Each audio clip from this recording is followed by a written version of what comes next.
What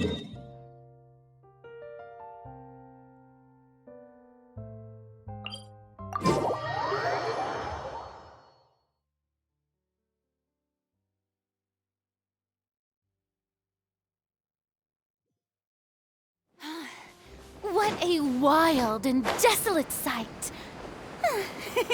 Allow me to grant you the blessing of water.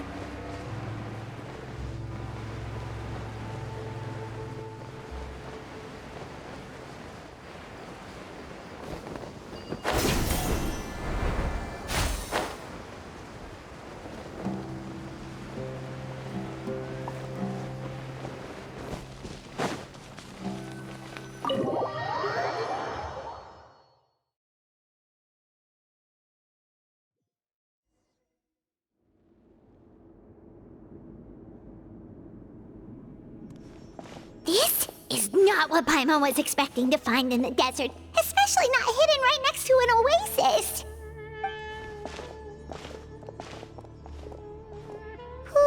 Paimon's scared. They must have kidnapped Cyrus. Do you think this is the guy Raka met in the tavern? What's wrong? Thinking about your professor? I just hope for your sake you haven't done anything you might regret. Me too. I hope I haven't done anything to incur your wrath.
Alright, you can wait here for now.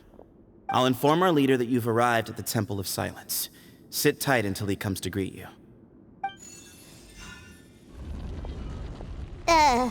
So he's just gonna leave us here unattended? Maybe we're not being kidnapped after all. They can't have been at the oasis by chance. They were waiting for us. Whoever the leader is here, they were obviously counting on us showing up. So this is the Temple of Silence. After leaving the rainforest, they hid themselves here? Hey, look! That guy's coming back. Don't worry. Someone will come and call for you soon. What's your name?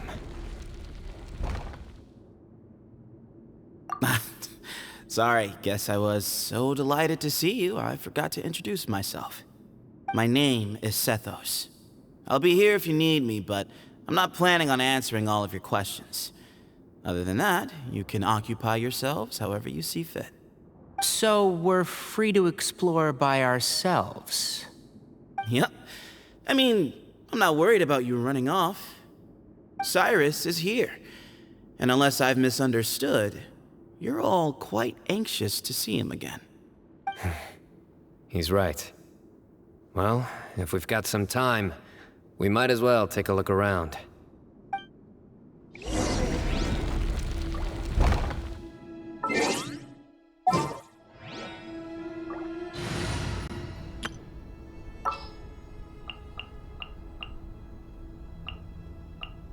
Take heart. Victory will be ours.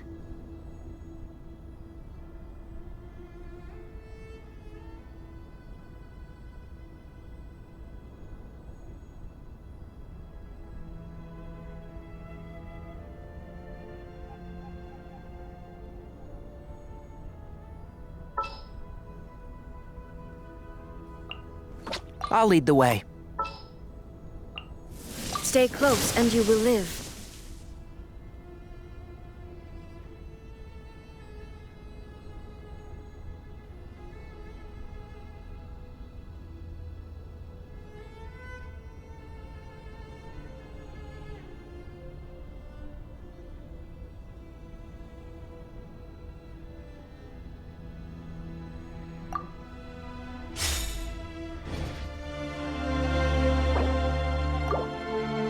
Resubido!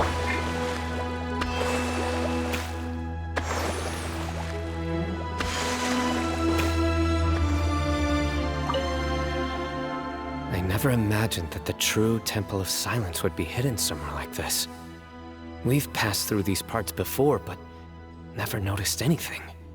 That's King Deshret's technology for you, I guess. It borders on the miraculous. Amazing to think that it's been preserved intact all this time. We should be wary of our hosts. Still, at this point, we can be confident that the professor is safe and sound, so that's something.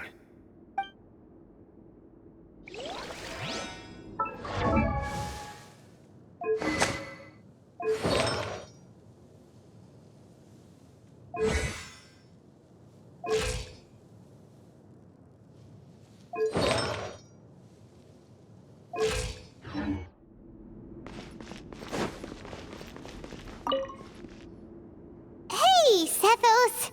Have you got some time to chat? Sure. Although, I'm assuming by chat, you mean you have questions for me? I don't blame you. Anyone else would. Not often. The Temple of Silence is a place of quiet and solitude. We don't get too many visitors. Yes, that was me. Although, tricked is a stretch. He was asking everyone in the tavern about ways to make some... He insisted that nothing was off the table, even if it broke the law. So, I told him that Cyrus had embezzled a large sum of mora from the desert. So you framed Cyrus for a crime that he did not commit? No. That's not entirely true. Let me jog your memory. The letter just said that he had uncovered Cyrus's secret. It didn't say what secret that was.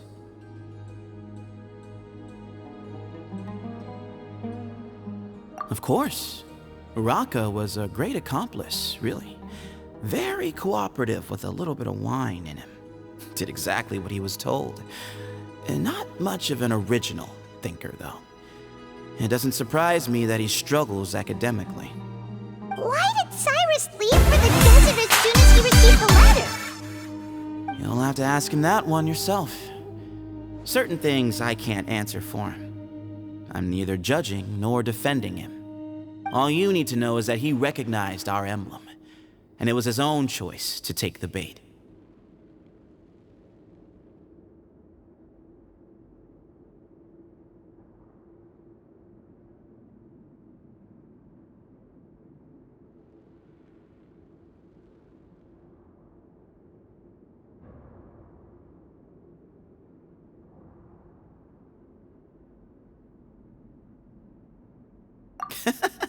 What kind of question is that? He's the General Mahamatra. Everyone in Sumeru knows who he is. Right, but back at the Oasis, you can't have known who he was for sure, or you wouldn't have asked him. So, what we're really asking is, have you never seen him in person before? I've lived in the desert my whole life. Guess you could say I've never had the pleasure. Ugh, why does Paimon feel like this guy's not being straight with us? Come on, we've only just met. If I give you all the answers up front, you'll have nothing left to look forward to. Nope, not once. Really? I have no need to go there. Not when the taverns are full of the Urakas of this world. Besides, we're well aware of what goes on at that place. Spies? It's not as clandestine as that. The city gates are wide open. Anyone's free to walk in. You can find out all you need to know just by walking around town and hearing the word on the street. Mm-hmm.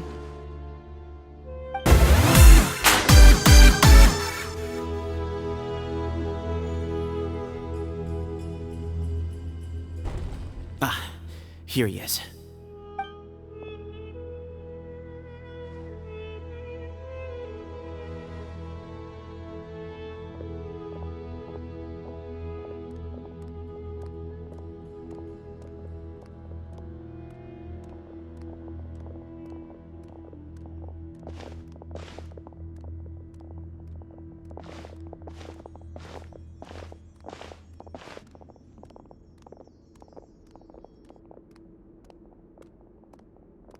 Grandfather, the person you wish to see is here. Well done, Sepos. Greetings, one and all. I am Ba Moon, the current leader of the Temple of Silence. I know why you are here, and I thank you for your patience. Bring him out. Professor! Cyrus, are you okay? Watch what you're doing! Oh, my apologies. We have no intention of causing you distress. But you must understand, Cyrus is of great importance to us. We had to find a way to bring him back to us. Cyrus owes me his life, and to the Temple of Silence, he owes a debt of gratitude. I let him go a long time ago, but now, the time has come to demand payment. I wanted to end my feud with this old bag of bones before you caught up with me. But you got here so quickly. Just leave, Cyno. This is a matter between us two old men. You're all too young to get involved. So that's why you didn't want to report the letter. You'd made up your mind to come here from the beginning. You only left in such a hurry to try and throw us off your trail. Some things in life catch up with you. No matter what you do, you shouldn't have come. That alone brought the others. Cyno didn't make us do anything. We came here for the same reason he did. To rescue you. We'd appreciate you telling us the truth. Otherwise, it seems a little unfair on everyone who had to stay behind. My secrets are secret for good reason. Bringing them to light can only lead to misfortune. You're afraid, aren't you? You can't bring yourself to speak of your past deeds to the students you nurtured as if they were your own children.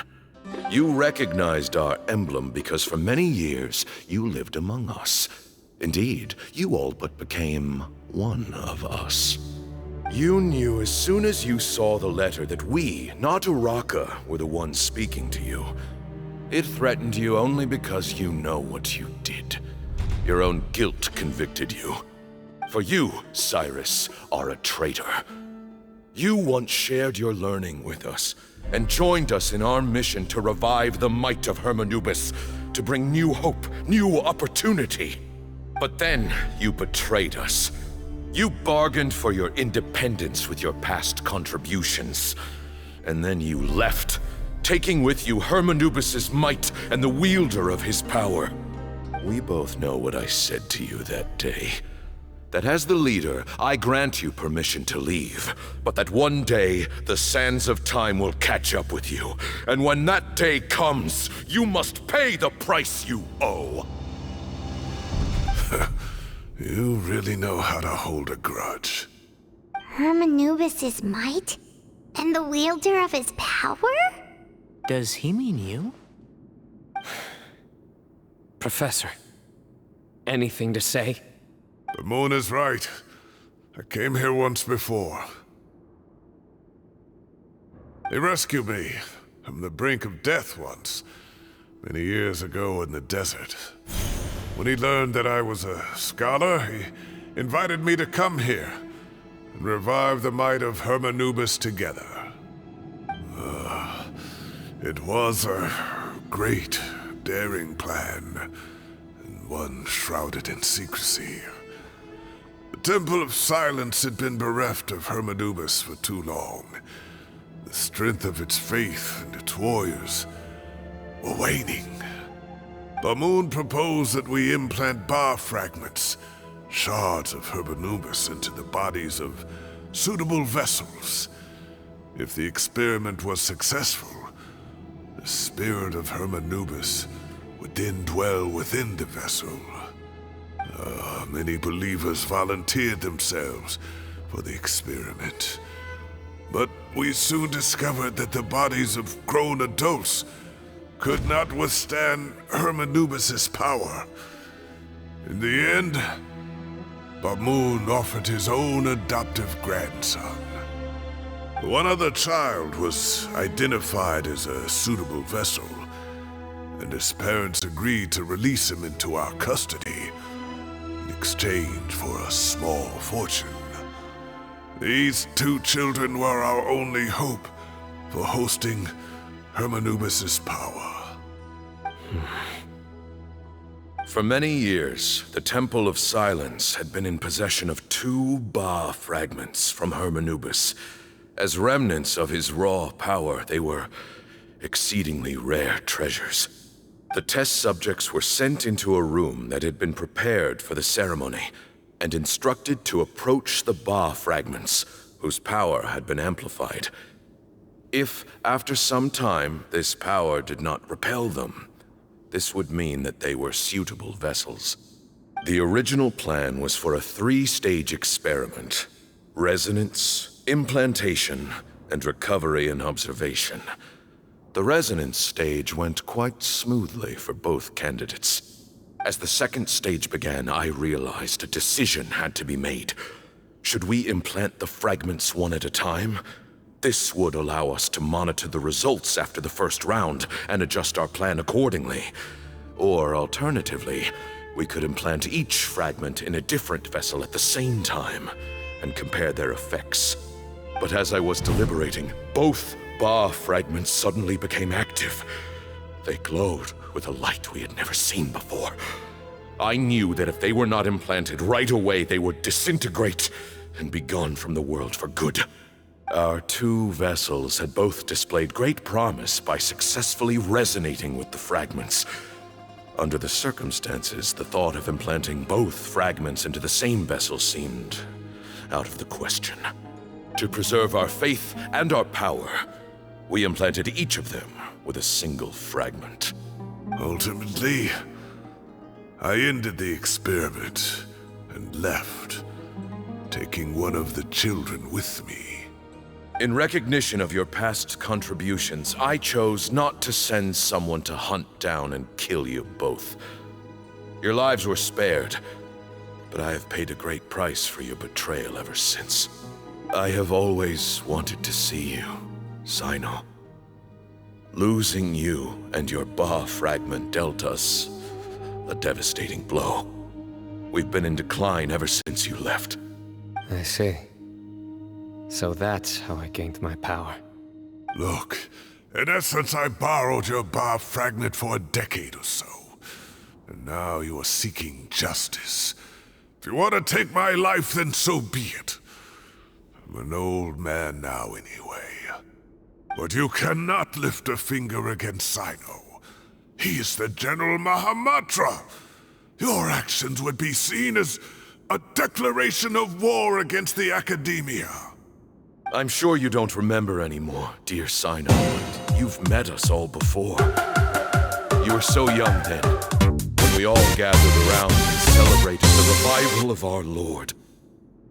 You and he, Sethos, you were our final hope. You'd like me to return my power?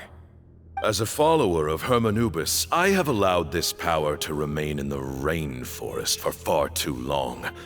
Now, it is time to reclaim it. That power is not yours to reclaim. Cyno was chosen by the gods. You cannot take what they have bestowed. You are wrong. Cyno was chosen, but he was not the only one. My child, Sethos, has the same gift as he. So those are your terms for freeing the professor? Despise me all you want. My sins are my own. The Temple of Silence is an innocent party. It is because of my foolishness all those years ago that the temple's glory has waned. And now I must take responsibility for the decision I made back then. So what you're saying is, the power of one Ba fragment is not enough?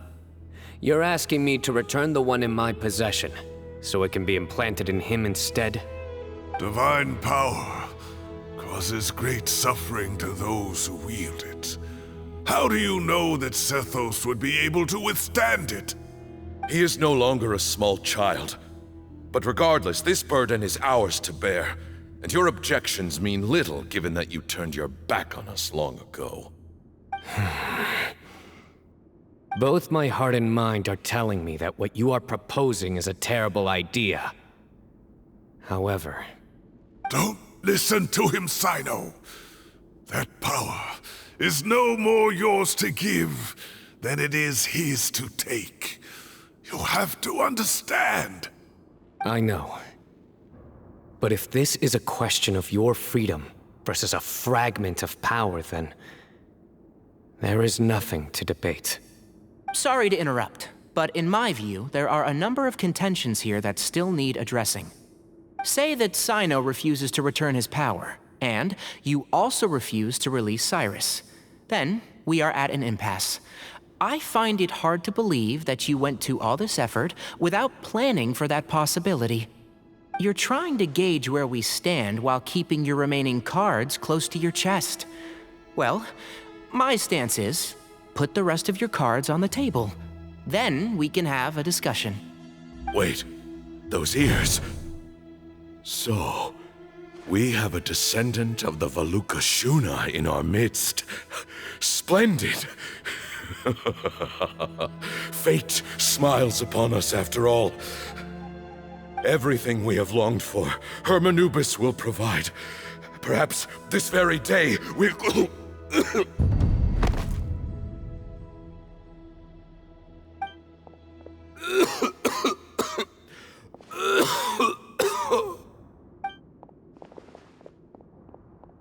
Why is he coughing so much? He looks like he's in really bad shape.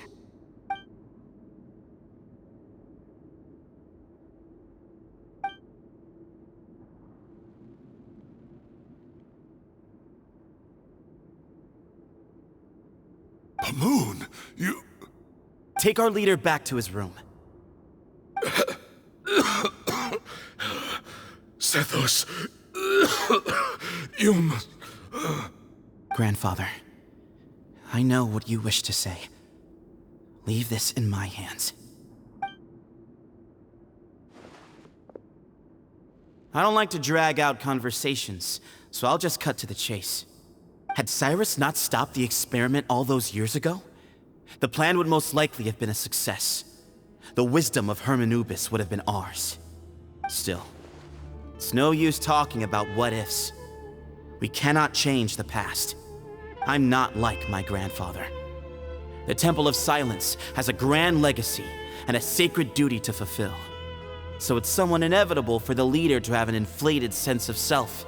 But I see things a little differently. I don't believe the temple has the same stature that it once did. Time has worn away at its prestige and changed things almost beyond recognition. So I'm not going to force your hand. You're all free to leave. Except for Cyrus. My grandfather gave him his chance once, and now I'm giving the rest of you yours. You have courage and wise judgment, kid. Reminds me a lot of Pamoon in his younger years. I truly wish that the temple would take an objective look at the academia of today. You've been to the city yourself. I'm sure you've seen that much has changed for the better, and things will only continue to improve.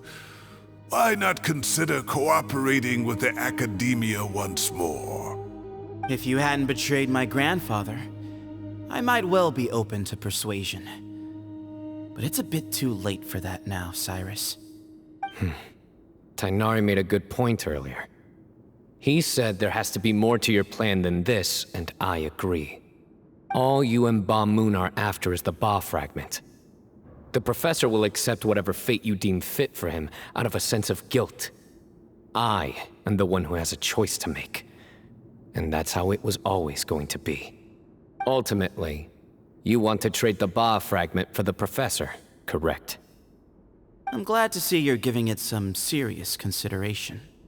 I won't forsake my professor, nor do I intend to run from a problem that I must face sooner or later. Give me one night to make my decision. That works. Then I'll be waiting to hear your verdict, Cyno. Oh, my grandfather still has a fair few things he wants to say to Cyrus, so I'll be escorting him back now.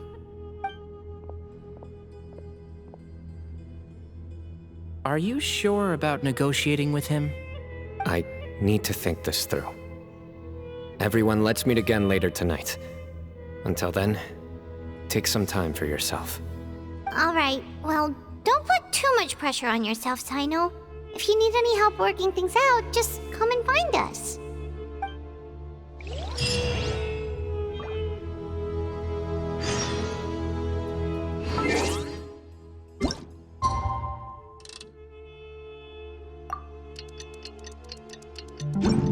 The value of knowledge cannot simply be quantified in monetary terms.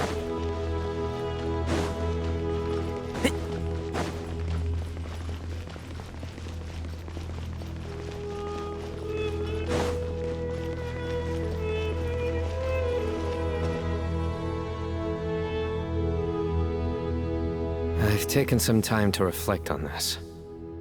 If I had to guess, Professor Cyrus came to the desert knowing that he would almost certainly never return. He's a stubborn man who tends to double down when he feels strongly about something. We won't get anywhere trying to convince him to escape. I agree. My master Nephis says the same thing. Once Cyrus makes up his mind about something, he won't listen to reason. So that's one thing. A few other things come to mind too. You've heard all you need to hear about the Temple of Silence, so on that, I don't have anything to add. My own memories of this place are hazy, though. Probably something to do with the overpowering presence of the Ba fragments. That might explain why I suffered from constant headaches and fevers as a child. I do remember having some fleeting moments of profound emotion when vague images would appear in my mind. But I don't recall much, only bits and pieces. I was still young then, and all I could understand was that there was a strong will inside my mind. Thinking back on it now, I suppose it was Hermanubis' way of trying to encourage me, even if we couldn't communicate. The power that came to inhabit my spirit was probably one of the cornerstones of their whole faith. So if the will and might of Hermanubis is a real, intangible thing, and they are its rightful worshippers, then... You're not gonna give in to their demands, are you? Surely there has to be another way!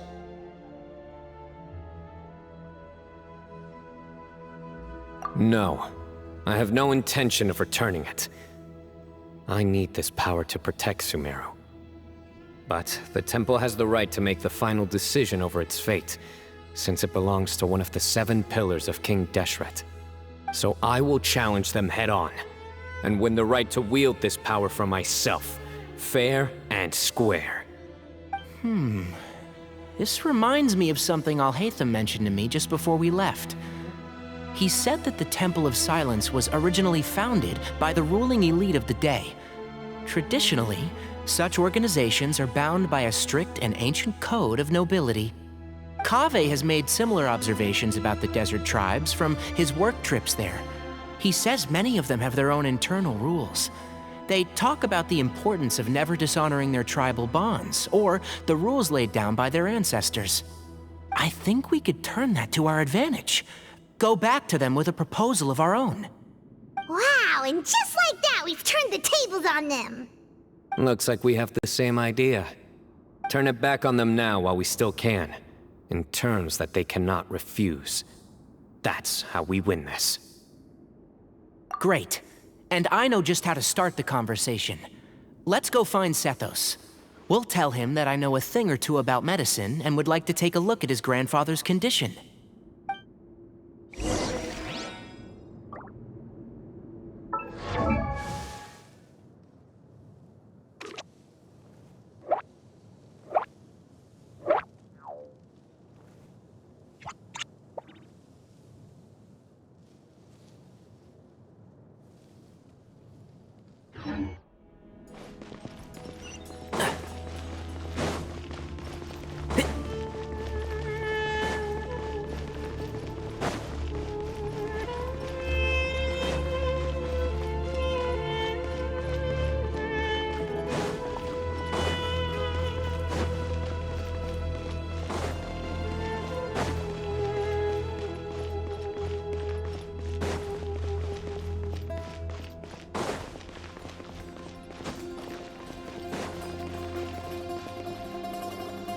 Sethos, let's talk. Have you made up your mind? We'll get to that, but first, I have some degree of medical training, so I was wondering if you might let me take a look at your grandfather? I have no objections, although we do have our own doctors here. I doubt you'll be able to tell us anything we don't already know. Only one way to find out. Follow me. Keep your voices down. We don't want to disturb him.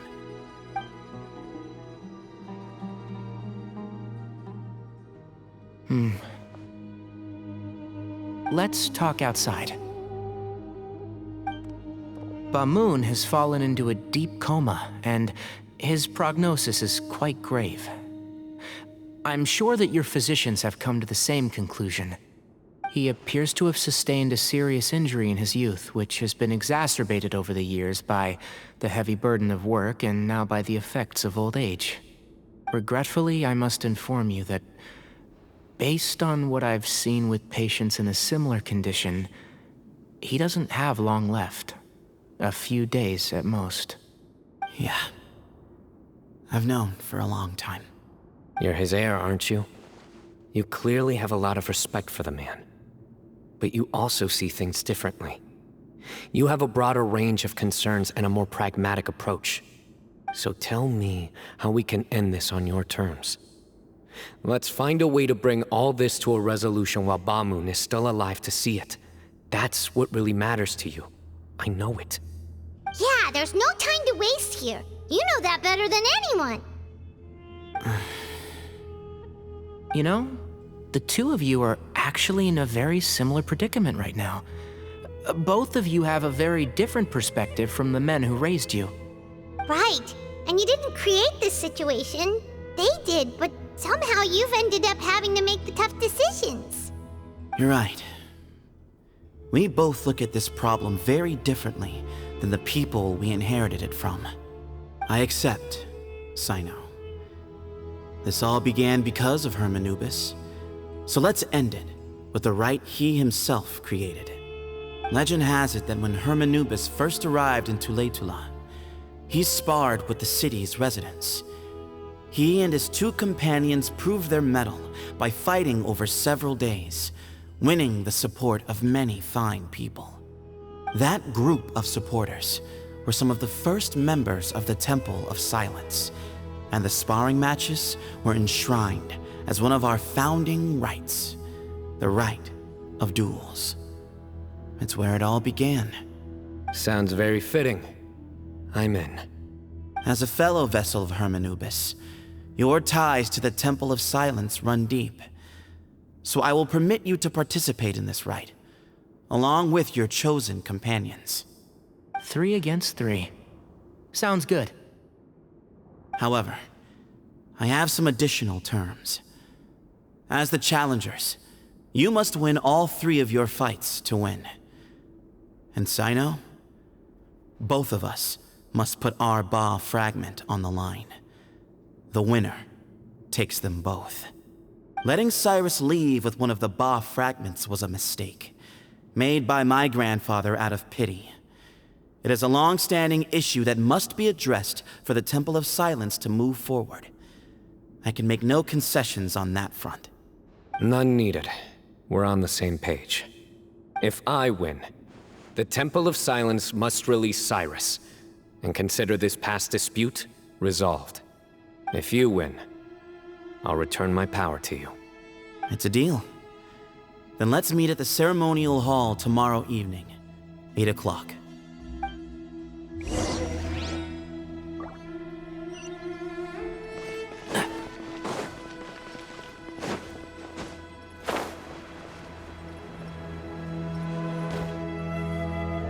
Well, after how that went, there's definitely no turning back now. There never was. Turning back hasn't been an option for me since the moment the professor slipped away to return to the desert. You have to win. You need this power, both as General Mahamatra and for yourself. Yeah, that's right. Besides, it stayed with you ever since you were a small child. Surely that's a sign it thinks of you as its rightful owner. both as General Mahamatra and for myself. Yeah, when you put it that way, I've had to overcome a lot to tame this power and claim it for myself. Not everyone could have done that. Exactly! The Traveler and I will never lose. And neither shall I. The desert was home to an ancient and great civilization that, for a variety of reasons, fell out with the civilization of the rainforest. It's just as Dia said. Prejudice has pushed people apart. But there must be personal factors at work here too. I can't shake the feeling that Bamun cares for many more things than he lets on. And I don't think that Sethos is any kind of villain. He's just doing what he thinks is best. Tomorrow, everything will be resolved.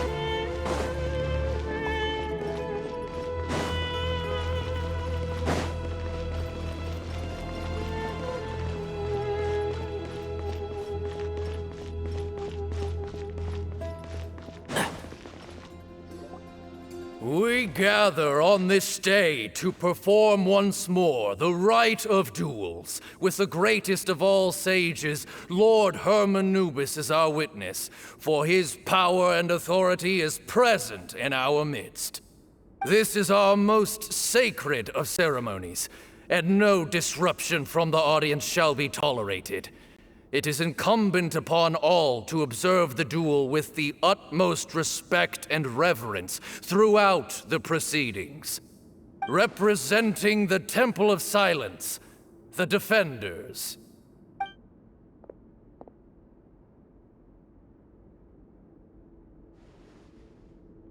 Grandfather, you're here. A rite of duels after all these years. I am surprised by your decision, Sethos. I know what I'm doing, Grandfather. Just leave it to me. Representing the Academia, the Challengers. Ready. We will fight to have our voices heard. Warriors, take your positions and decide on the order of battle. We come not to debate what brings our challengers here, nor what will become of the defeated duelists. Duelists, the might of Hermanubis himself is at stake here. Now, fight.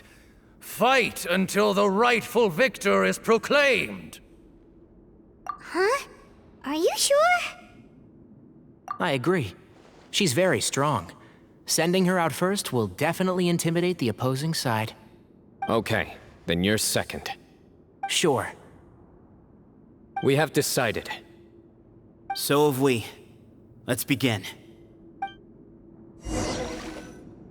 Duelists of the first bout, please step forward.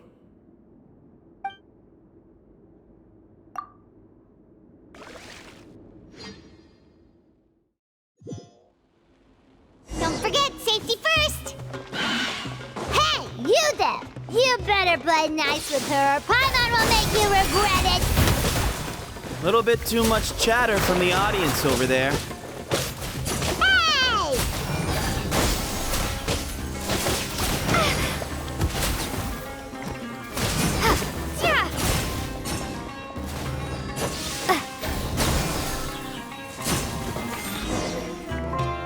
A swift end to the first bout. I now invite the duelists of the second bout to please step forward. When you're both ready, you may begin. Let's begin. Watch out! Go, Cyno, go! He drank plenty of water before the bout, so he should be fine.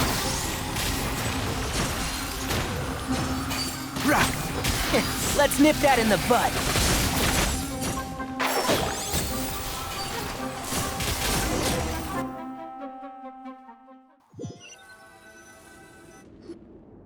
Thus ends the second bout. We will now move to the third bout. Duelists, please step forward. I'm ready. So am I. This is the final stage of the rite. I remind you both that the terms you agreed upon in advance are binding. When you're both ready, you may begin.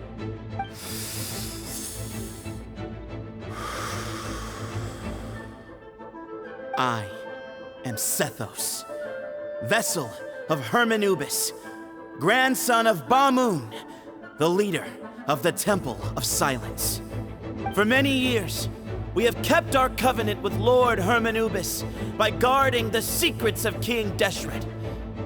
And even in our darkest hour, when we could not see a way forward, we chose not to abandon hope, but to embark on a brave new experiment so that we might prevail. We earnestly sought Lord Hermanubis' wisdom and power, longing to see his spirit and his light descend upon us.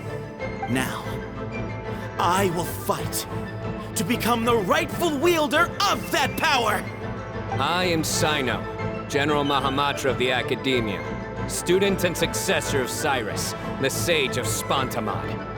I fight in defense of my power, my professor, and my nation. And you. I think you left some things unsaid. This is a sacred duel, and Hermanubis is watching. So bare your soul.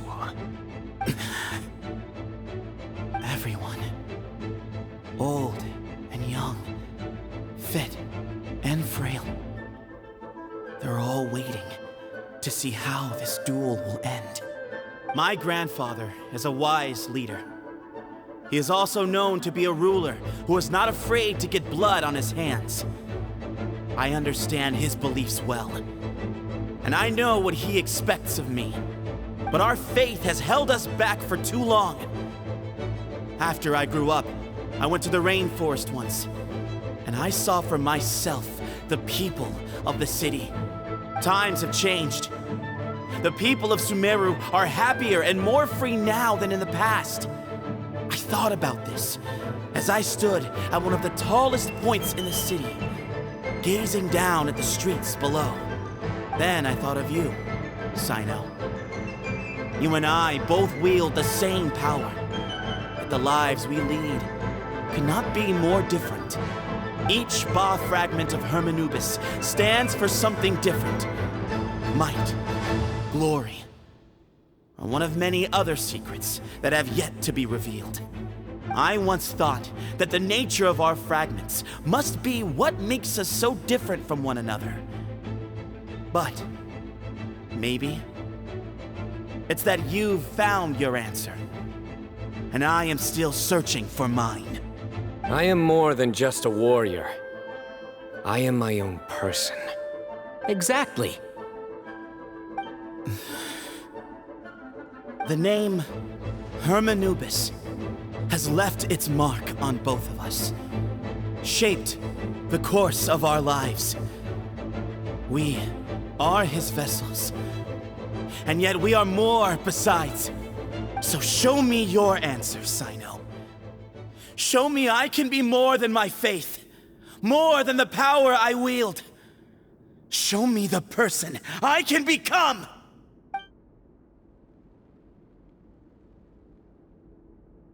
Bring it on!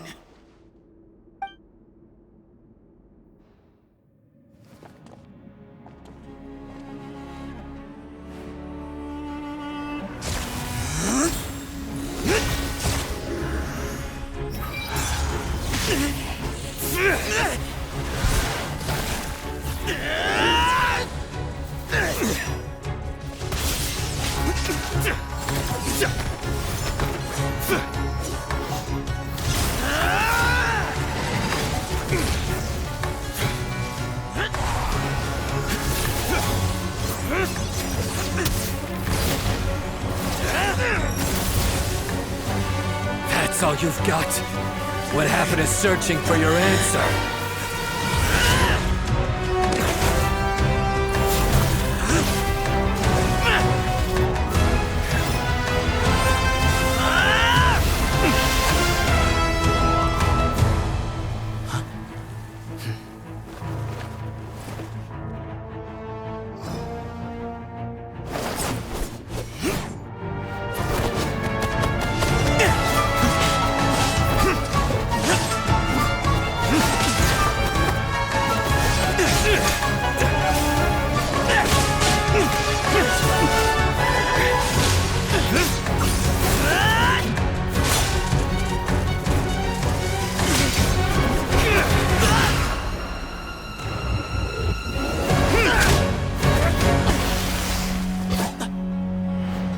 Fight's over. Do you yield? You won. Well then, looks like you found your answer.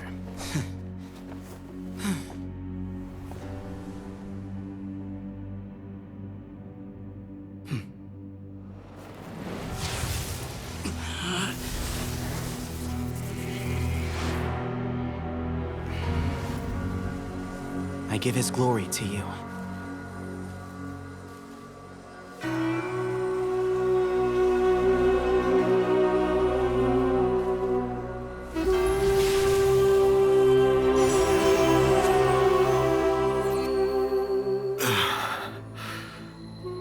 I've seen that light.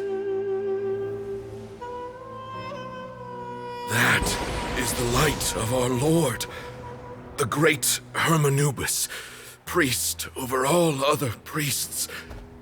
His spirit dwells within that lightning, and his will lives on.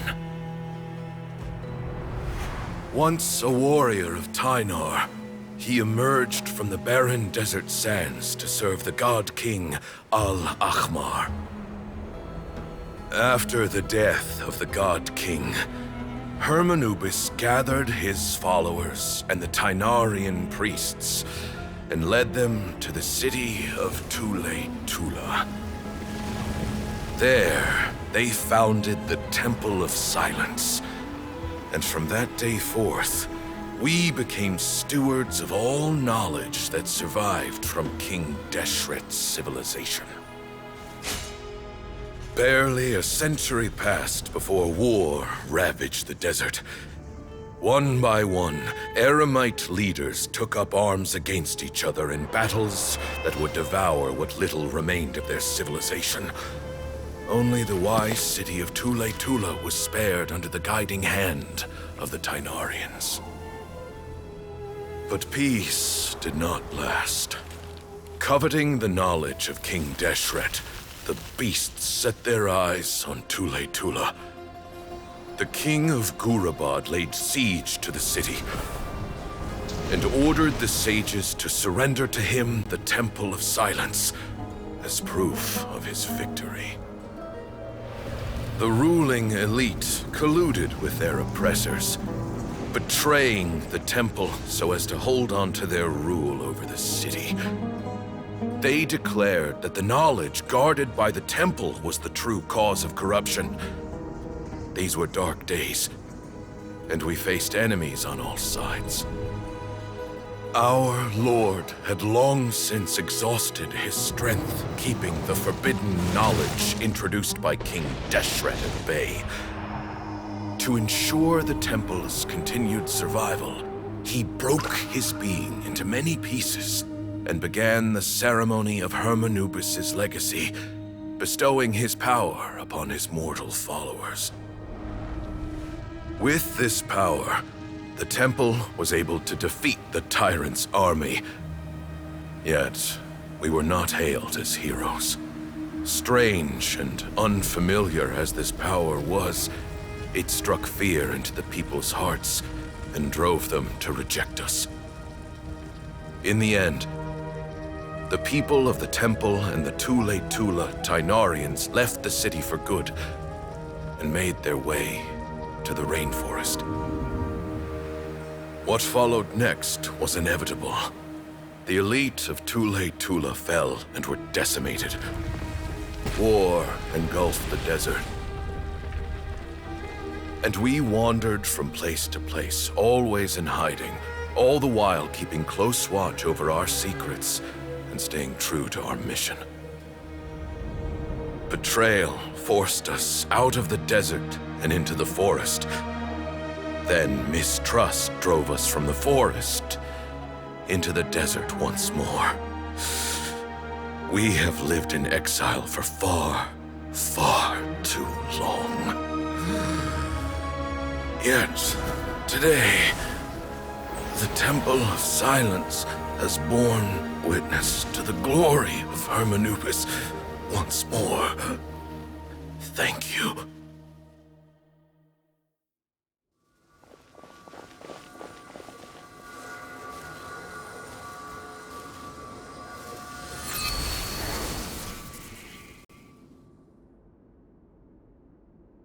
How is it? Do you feel okay?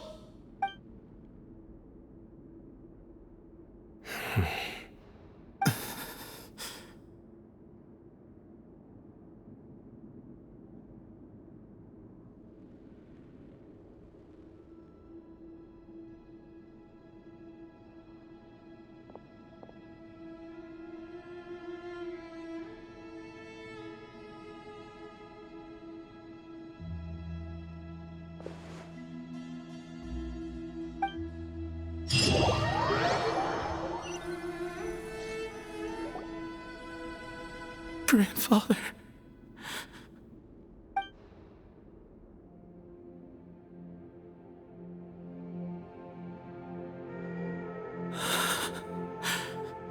Hey, Sethos. You'll get through this. I know. I'll miss him. I guess you were prepared for this. It's been a long time coming, huh? Yeah, he's been on death's door for a very long time now. I think it was only through sheer willpower that he managed to hold on to this point. At least, he was able to see this chapter come to a close before he passed. What's next for you? Per my grandfather's last wishes, the Temple of Silence should submit to whoever possesses the largest number of Hermanubis fragments. That entitles you to be our new leader, Cyno. But that's never going to work, as I'm sure you realize. I'm the General Mahamatra. I am needed back at the Academia. I did foresee this possibility, and I gave it some thought.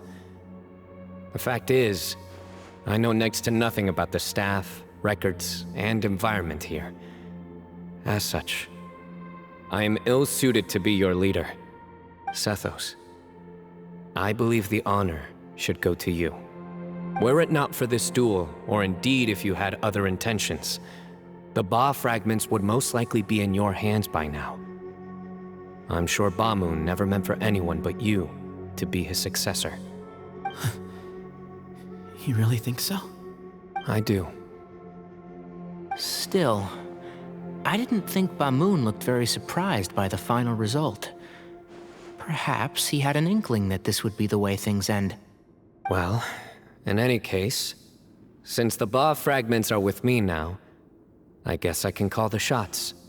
Sethos, I would like you to succeed Bamoon as the new leader of the Temple of Silence.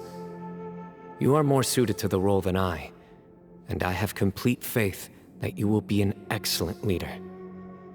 Just think of it as doing me a favor. But doesn't that render everything that we've been through up to now meaningless? No, it doesn't. This experience has allowed us to become friends, which means that the Academia and the Temple of Silence will become partners once more.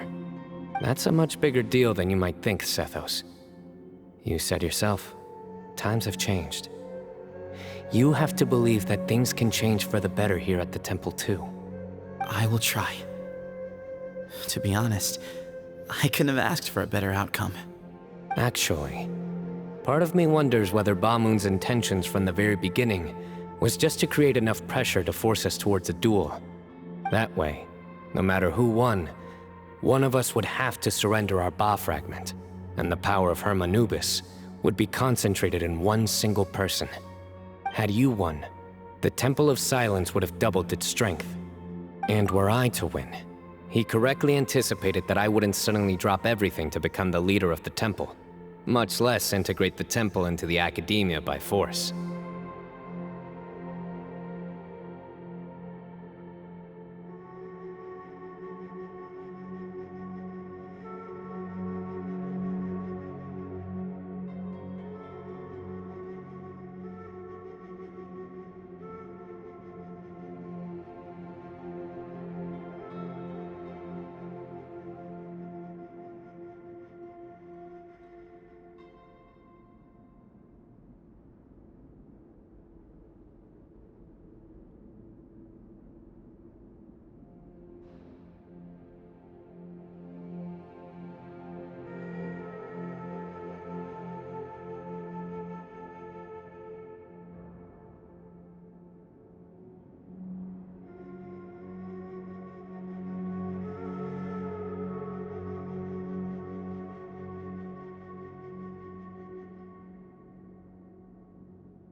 He knew that the temple's future would depend not just on the guidance of Hermanubis, but the support of the academia too. So he made it his responsibility to ensure his successor would be free from the burdens of the past. His plan meant that whoever ended up succeeding him, they would have an easier time interacting with the academia. With one single letter, he lured out the professor. No matter what happened after that, it would result in a net benefit to the temple. And here I thought the General Mahamatra wouldn't care for all these trivial details. You're absolutely right. Grandfather and I considered this from every angle. We had to find a way to mend our relationship with the academia. In that sense, the right of duels was just a means to an end. Thank you for everything, Cyno. As a gesture of our gratitude, to those that you and Lesser Lord Kusanali deem worthy, I will grant the honor of access to the Temple of Silence for their pursuit of knowledge. The Temple of Silence has a wealth of information on King Deshret's civilization, more than any other organization in existence today. In times when you need information that only we can provide, we will be here to support you. But you must be exceedingly careful with your selection of candidates, lest you lead humanity to repeat the same mistakes. By the way, Tighnari, my grandfather was so happy to see you. You are a descendant of the Veluca Shuna, and we are the heirs to the will of Hermanubis.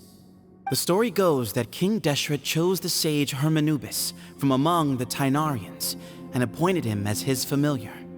He went on to fight many valiant battles with his Tighnarian companions. They always stood by each other, from the founding of the Temple of Silence to the fall of Tuletula. The Tighnarians who left Tuletula joined their human counterparts in the rainforest. A few centuries later, when some of the group returned to the desert, many of the Tighnarians chose to stay and put down roots in the rainforest. In all likelihood, those were your ancestors. How fascinating. My father once mentioned that I was named after the Tighnarians, but I never knew that my forebears had such a history with the Temple of Silence. I like this story. By the way, has anyone seen Cyrus? Yes, Cyrus. You'll probably find him in my grandfather's room.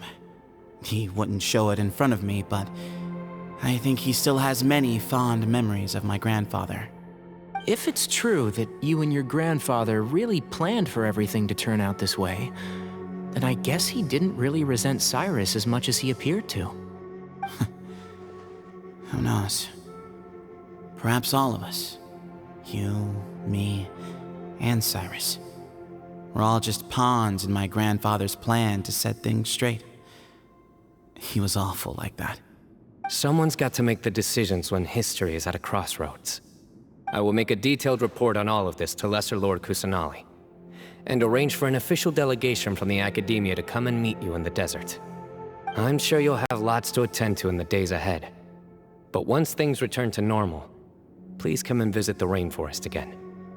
You should stay for a few days this time, and start to build some relationships. If we're going to work together, both sides have to get to know one another better. I will. All right, well, bye for now, everyone.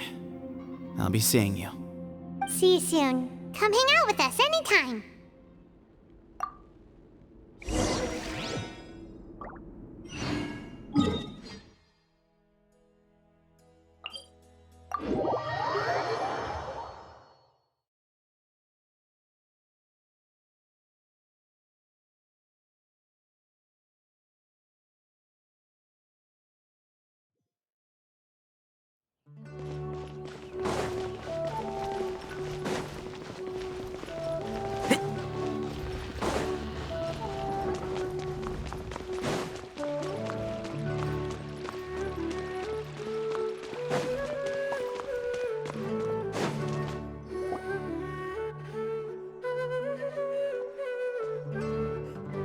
What were you thinking gallivanting off into the desert alone at your age?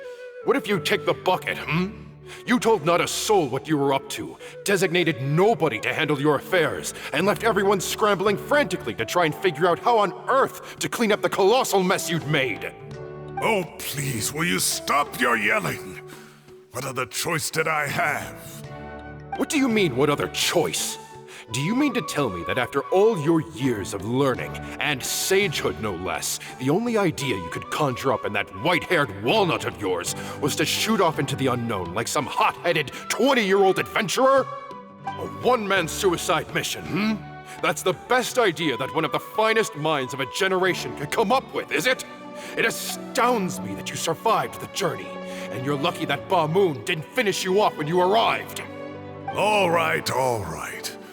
Honestly, the way you're going off on me, it's like you wish you'd been there to lend him a hand. Does it mean nothing to you that I'm your colleague and former classmate? I've got nothing more to say. What's the point of berating an old bag of bones? What do you mean, bag of bones? I'm a flesh and blood hero who, despite his old age, saved our General Mahamatra from being stripped of his powers. Okay, look. Fine, I admit it, I was in the wrong. How can I make it up to you? What about, a month's work at the Academia? 1 month? Try 3. Inari's master is really laying into Cyrus. Let's give them a wide berth. Professor brought this on himself. Don't pay any attention to him. Wow, I haven't seen Master get this riled up in a long time. The last time he chewed someone out like this must have been back when I was still a student. I think I'll go around and update everyone, tell them the situation's resolved. Want to come with me? We can go for dinner afterwards. My treat. You in? Makes sense. I'm in. Paimon's coming too! Let's go!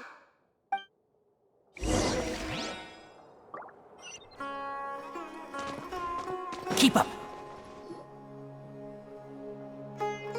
Hey, Kale. You're back! Well, look who we have here. Would you mind explaining to me what has been going on this past few days? I heard you all ran off into the desert and got embroiled in a major catastrophe. All taken care of. That does not answer my question. How could you be so careless? That goes for you as well. Yes, and you too. When you run into problems, you really ought to ask for help, you know? I've been around the block. Don't you think it would have made sense to involve me? And let's not forget, I know the desert like the back of my hand. Now would not be a good time to attempt to argue with Farazan. You're right. Mm-hmm. It's not the first time that I've had to talk to you about this sort of thing either. You need to learn that there are times when the right thing to do is get a more experienced member of staff involved. Do I make myself clear? Because if you don't, Kale, please do something. He's giving me the signal. All right, guess it's time to play my ace in the hole. Say, Madam Farazan, I can see you're pretty upset, but, I was just wondering, remember that time you offered to give me a tour of the Academia? Does that offer still stand? Huh?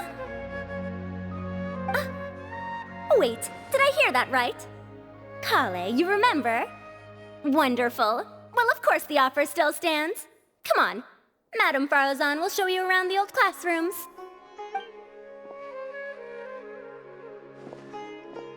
Poor Kale getting dragged off like that.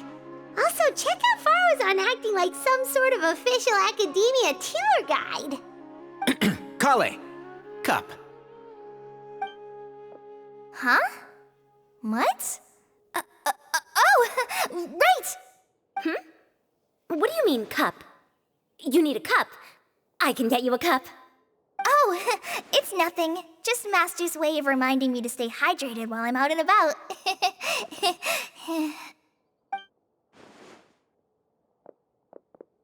It's code for let's reconvene at the cafe.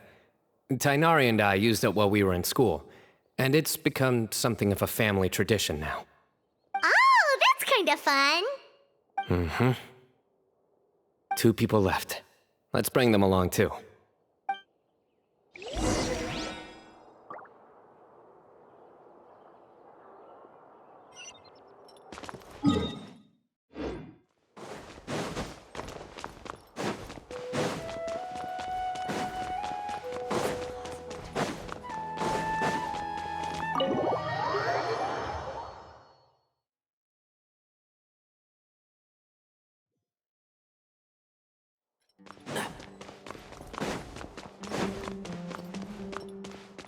Keep up.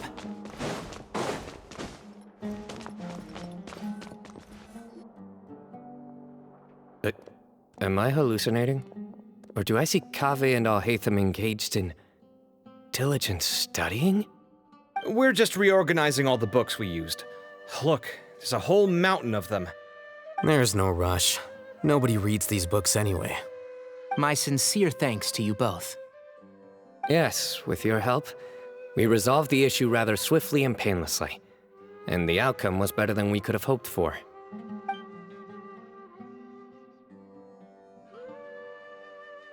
I see. The Temple of Silence resorted to rather unique means of self-preservation. It explains how they managed to remain hidden for so many years. And it sounds like they managed to preserve a whole load of ancient documents as well. I'd love to go check those out if I ever had the chance. That day will come. The Temple of Silence is a hugely important organization, and we'll be sure to maintain good relations with them in the future. Now, as a token of my appreciation, I'd like to treat everyone to coffee. Sounds good. Yeah, sounds great. Although after the last few days, I don't know if I can handle another coffee, but I can just order something else. Sure. Let's go.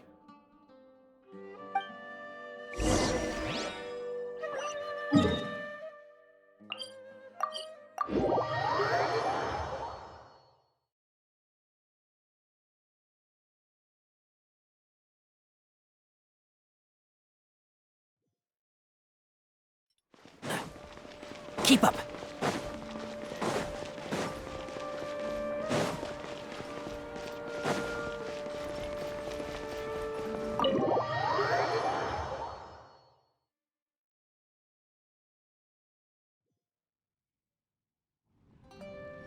And then the Traveler just pounced on their opponent and knocked him right out cold. Then there was Tighnari. He put up an amazing fight too. We ended up winning all 3 bouts. Whoa. Part of me wishes I'd been there to see it, but I'd have been biting my nails off worrying about you guys. A truly edifying account of the events. Bereft of detail, but it has livened up the room all the same. Hey, Paimon included all the juicy details. The Traveler just pounced and then waved their sword like this, then spun around and blocked. Despite winning 3 bouts in a row, you still ceded the position of leader to him. That's very dignified of you, Cyno. Of course. Being dignified comes with being a true champion. I got to be a champion too for once. I've not sparred much with desert folk before.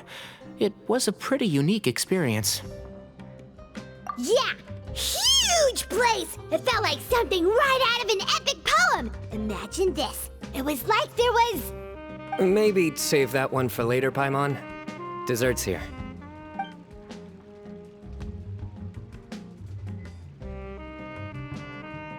I think that'll do me for today. Shall we stop off at the House of Dana again before heading home? We should probably finish putting all those books back. My thoughts exactly. See you around. I should get going as well. See you all later. Make sure you get some good rest tonight. I need to go say thanks to the Core 30 for their help. Also, Sir Nephis says he wanted to introduce me to some of the Academia's work processes. So, I gotta dash too. Kale's come a long way. She's much more confident at dealing with other people these days. Everyone's a work in progress. You never stop learning. Yeah, true.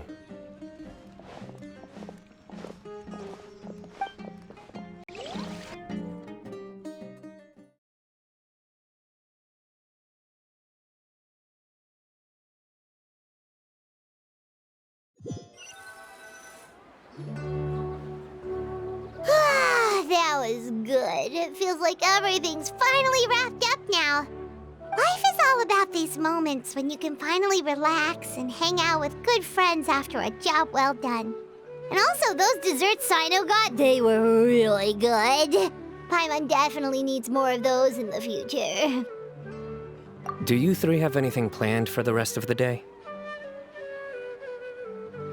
If not, would you come somewhere with me? That's a secret for now. Wouldn't want to spoil the surprise. Okay, I think I can guess what you're talking about.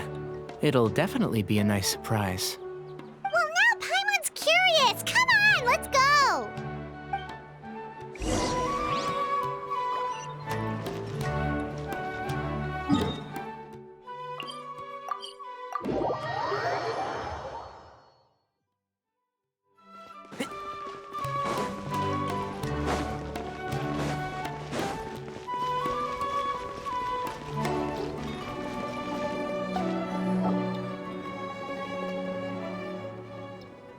been a while since I last made my way up here. Oh, look at this place! We're so high up! Need any help?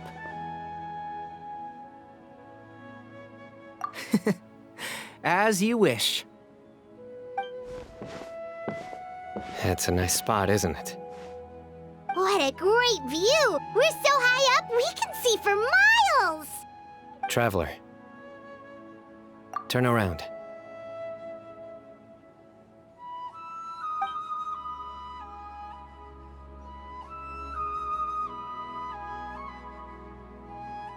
This is my secret base. Somewhere I only bring my best friends. When I was a student, I used to slip away and climb up here all the time, just to clear my head. I was quite young then, and hadn't made too many friends yet. Back then, I had a lot of the same questions that Sethos was asking. Who am I? Why do I have this power? And what should I be fighting for? Our gifts help us to find our rightful place in the world. That was my experience. And I'm sure Sethos will figure things out in his own time, too. You two really are like brothers. I feel the same way. Of course. I see no need to be humble when it comes to the facts. I still remember one time when we came up here to chat and do our homework. Cyno accidentally dropped a fruit. Luckily, he has fast reflexes, so he caught it just in time. That was the one and only time. Nothing will ever slip through my fingers again. Those were good times. I kinda miss the student life. You know, Paimon really shouldn't be able to imagine Cyno doing something like that, but for some strange reason, the mental image is coming through clear as day. Then make it stop. There's somebody there. It's Professor Cyrus. You guys carry on without me. I'll be right back. Okay. Huh? Hey, you're not supposed to jump down! Be careful!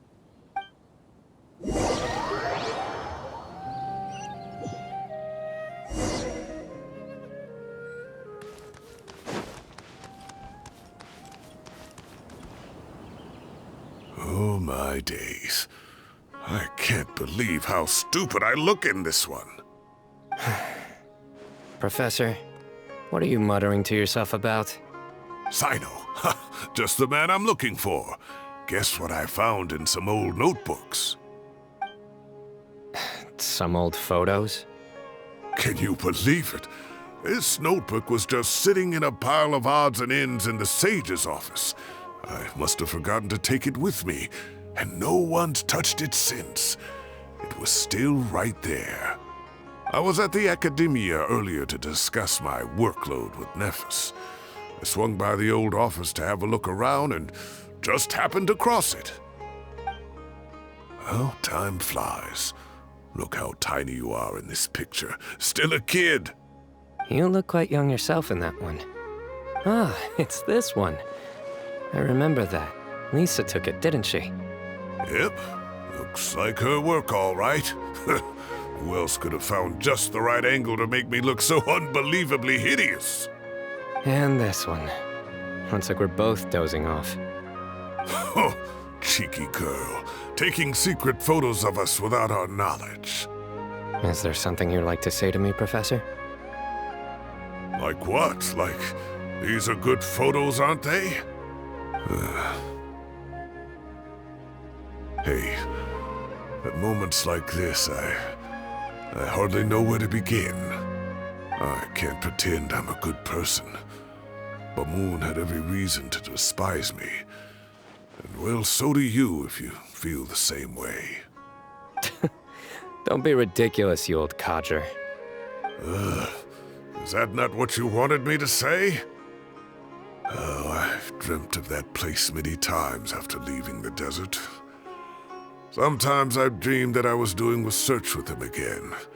And other times, I dream of the day they saved my life. Oh, it was One of the happiest times of my life. We all learned so much from one another. You've matured so much over the years, Cyno. Since you're my professor, I should save you some face by not calling you out on all the non-answers you just gave. So, I will do the right thing and keep my mouth shut. Good thinking. Take your own advice next time. Seriously, why bully an old man like me? I thought heroes were supposed to be gracious. Hey, wait, how did I not notice this one earlier? Lisa strikes again. Just how many did she take? Look how cute you were when you were little. I remember how well-mannered you were back then, too.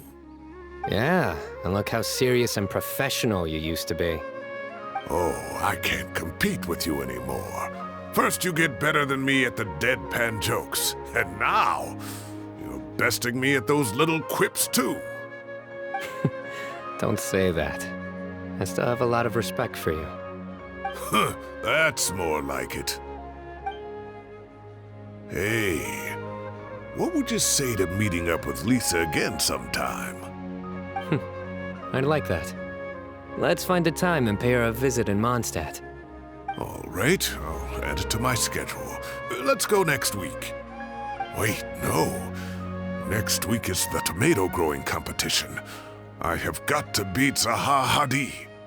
Or you could find a real hobby, Professor.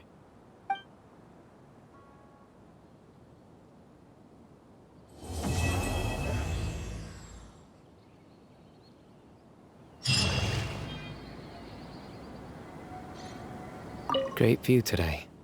This atmosphere calls for a joke out of left field, to catch the listener unawares.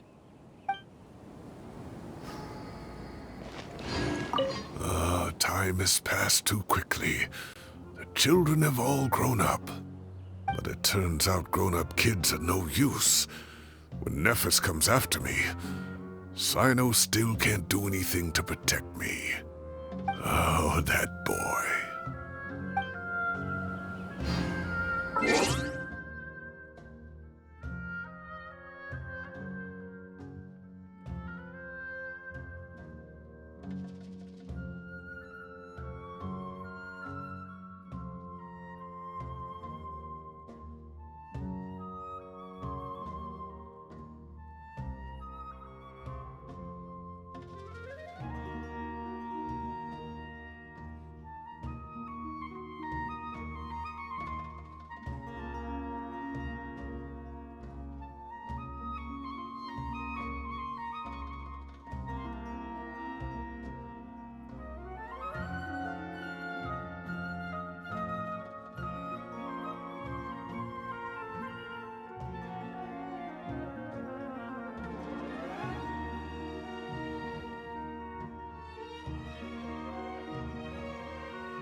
Huh?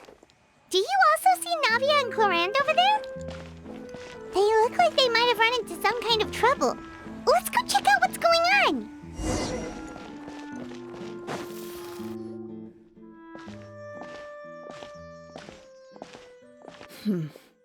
Still no dice? Not at all. And I've asked pretty much everyone in the court of Fontaine already. Lynette's ears drooped as soon as she heard that we'd have to be out and about for days on end. And Fremine, he hid himself under his helmet as soon as he realized there'd be people around that he didn't know. What about Chiori and Charlotte? I feel like both of them would be more than up to it. I've asked them already, but they're both pretty busy right now. I just gave the members of the Spina a few days off, too, so I don't want to bother them either. This is getting pretty difficult. Navia, Cloran, what's up? Oh my. Well, if it isn't my dear partners. How are you all doing? Huh. Navia? Huh? Oh, you mean... Yep, this is our chance. Do you need our help with something? Oh, precisely. My dear partners, we've got a huge problem right now that only you can solve. Whoa, for real? Absolutely. We've already exhausted all our other options. Traveler, Paimon, would you join us and play Marechaussee Hunter Judgment Day? Marechaussee what now? It's a new game script by the Tabletop Troupe, a local roleplay adventure club. Ever heard of the Tabletop Troupe? They put out games that allow you to participate in a story and roleplay characters with your friends. Oh, I've loved their stuff ever since I was a kid. That sounds super interesting. Clorand and I are both veteran members of the club. Recently, someone came up with a new script and was looking for people to help playtest it for them. And when they asked, of course I couldn't refuse. I mean, come on, a brand new script? Nobody has ever played it before. Generally speaking, scripts at that level of development have a lot of issues, but I think this one is pretty solid. The author obviously put a lot of work into the story, and the world building is also quite credible. Whoa, whoa, whoa! I know I was the one that handed you the script, but some of us haven't read it yet. No spoilers, please. Anyway, the script calls for a team of 4. Ah, yes. We're missing one final player right now. So, you're saying you'll help us out? I knew I could count on you, partner. Paimon and the Traveler are kind of a package deal. Is that okay? That's not a problem. I'll adjust the pace based on the actual number of players, and ensure that everyone has a good time. Well, Traveler, what do you think? Wanna play? Paimon will follow your lead. Well, that solves our problem. You have our thanks. Woohoo! I'll go grab the script manager from the club right away. The script manager? Didn't you just say that you gave Cloran the script? The club introduced a completely new kind of gameplay for the script. In this iteration, the Game Master's version of the script is incomplete. The script manager provides the next part of the script only after players have completed the current list of objectives. On top of that, in order to increase player immersion, the club has created some of the story's sets and scenes in real life. We'll only know where we should go once the script manager reveals the starting location. Wow, you're right. Whoever wrote this script really did put in a lot of work. And it's got a real healthy amount of suspense, right? I mean, even the GM doesn't know how the story will end. I look forward to experiencing it with you all. Why don't you go meet up with the others first? They should all be waiting at Chioria Boutique. I'll come over with the script manager as soon as I find them. Sounds good. Remember to always watch where you're going, and don't rush. Oh, you say that like I'm 6 years old or something. Let me think. What kind of character should I play this time? I just hope you'll pick up some useful skills this time. Oh, and stop trying to persuade every animal you come across.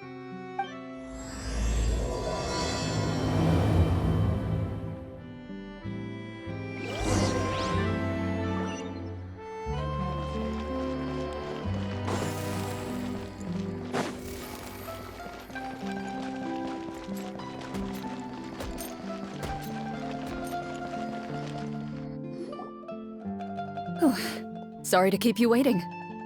Ah, you're back! Huh? And you've got the Traveler and Paimon with you, too! What a pleasant surprise. I assume you'll be joining us for the game then? Linny, Farina! Paimon didn't know you were playing too! Are you also members of the Tabletop Troupe? I'm more of a casual member, if anything. I haven't taken part in many formal club activities. Lynette Fremine and I play something similar at the Hotel Bouffe Tété sometimes, but I'm usually the GM. Still, I'm sure it'll be fun being a player for the first time. I'm looking forward to it. Well, I'm not a member of the club at all. Claran simply woke me up first thing this morning, said there was a good script worth experiencing, and asked if I wanted in. If you're interested, I can give you a referral. That should give you a 40% discount on membership fees. I think I'll wait to see how this experience plays out first, especially when it comes to the quality of the script. If it's sufficiently fun, then I'll join. Do you participate in a lot of tabletop troupe activities, Clarine? You could say that. She's actually one of the few senior game masters of the troupe. Ah, right. I knew about that even when she was still my subordinate. It's nothing. Really, just a small hobby of mine. Wow. Hyman's so used to seeing you be all upstanding and intimidating as the champion duelist. It's kind of hard to imagine you role-playing with a bunch of friends. Surely you jest. I would never intentionally make things difficult for my players. I maintain a clear boundary between my professional and personal lives. The me you see at court represents the law and order of Fontaine. I put all personal feelings to the side and grant a fair duel to all who seek to defend their honor. But in my personal life, I'm just an ordinary person. Someone who feels anger and sadness, just like everyone else. Well, you say that, but for all the time I've known you, I don't think I've ever seen you cry. I've seen you get angry, sure, but now I'm wondering whether you were actually mad or if it just looked that way from the outside. I was probably in work mode during those times. Is that so? Well, in any case, I just feel like even in your personal life, you don't get emotional very often. So you want to see me cry? That might be a little difficult. A show of anger, though, that might be something I could accomplish. No, that's not what I meant.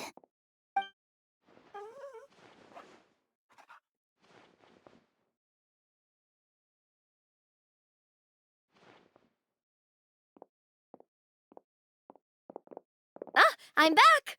Here, allow me to introduce you to the script manager, Mr. Florian. Pleasure to meet you all. Hello! Wait, are you a champion duelist too, Mr. Florian? Oh, no. This is just the costume provided by the club. I occasionally play a few of the roles in my scripts.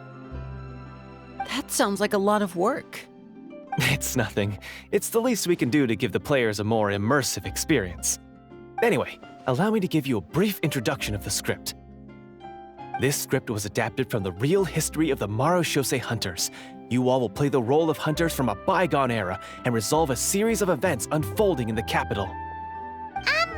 Paimon's not super familiar with the history of the Marashose hunters.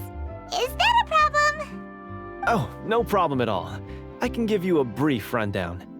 So, basically, Marashose hunters were people who dedicated themselves to hunting monsters and protecting the city by using a special swordsmanship technique passed down over generations. Their story can be traced back to the ancient Remurian dynasty, as well as the first hunter, Cassiodor. But I'll leave the finer details for you to seek out and discover later. And I'll provide additional commentary as the story progresses. In that case, brave hunters, are you ready to set out on an unknown adventure? Whoa, just one sentence and it's like we're in the story already!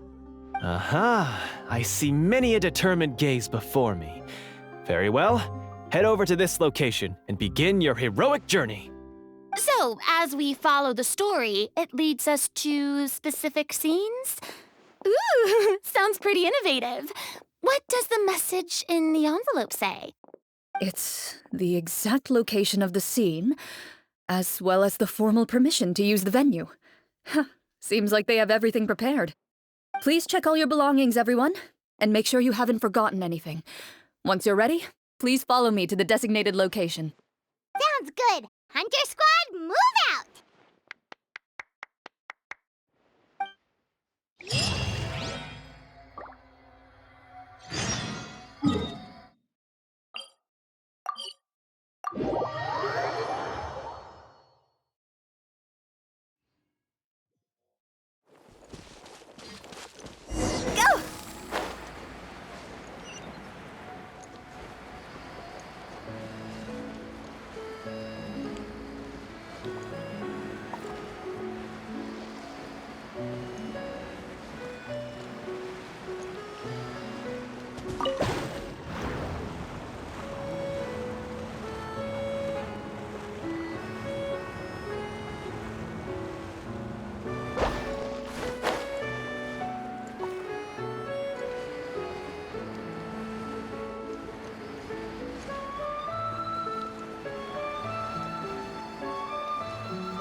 really have thought of everything.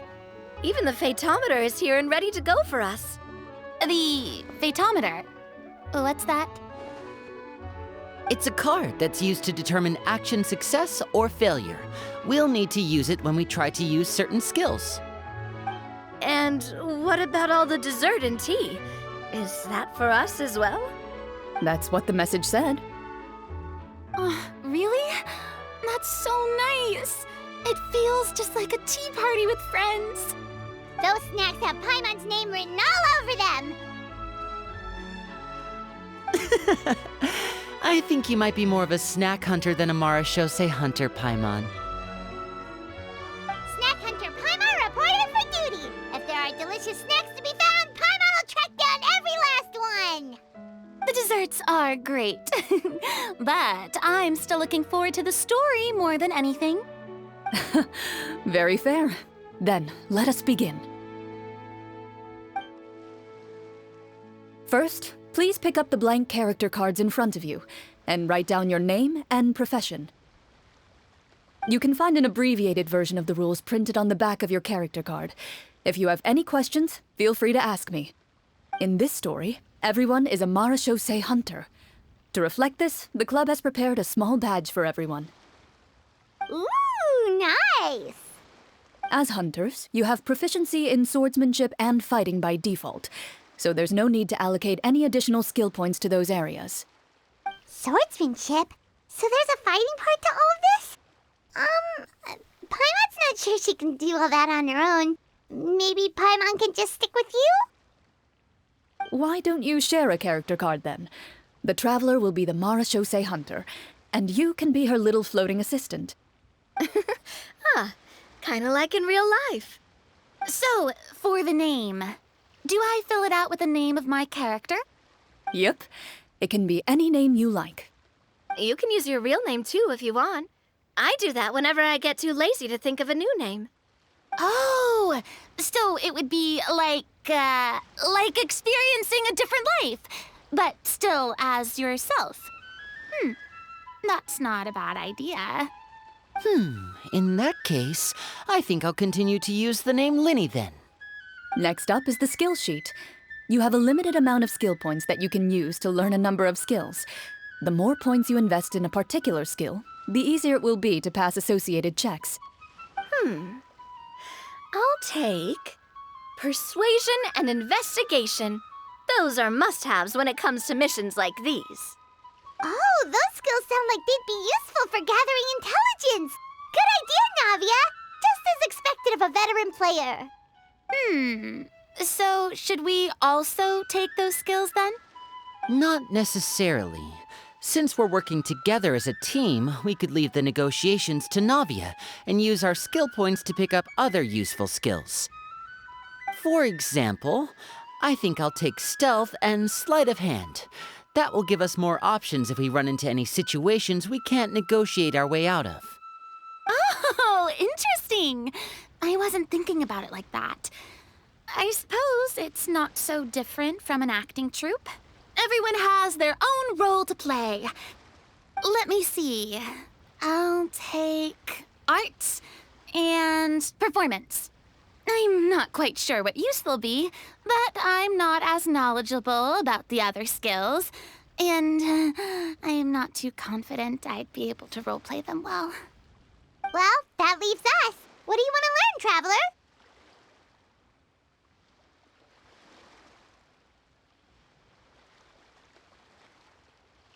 Ooh, so you want to help people when they're injured. That's nice of you. Oh, something that'll help you get a read on other people's thoughts. Sounds useful. So what do you think? Are you sure you want to learn these two skills?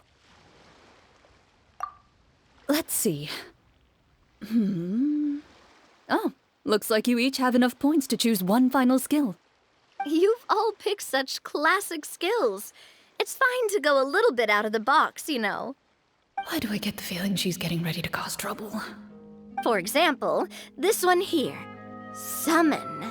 Doesn't it sound super mysterious and cool? Oh, I saw that one just now as well. The description says, This skill can be used under certain circumstances to summon characters or creatures that fit the script's world-building rules. The script's world-building rules, huh? But how are we supposed to know what a Marashose hunter can summon? Oh, that's not for us to worry about, my friend. Just learn the skills that interest you, and the GM will take care of the rest. All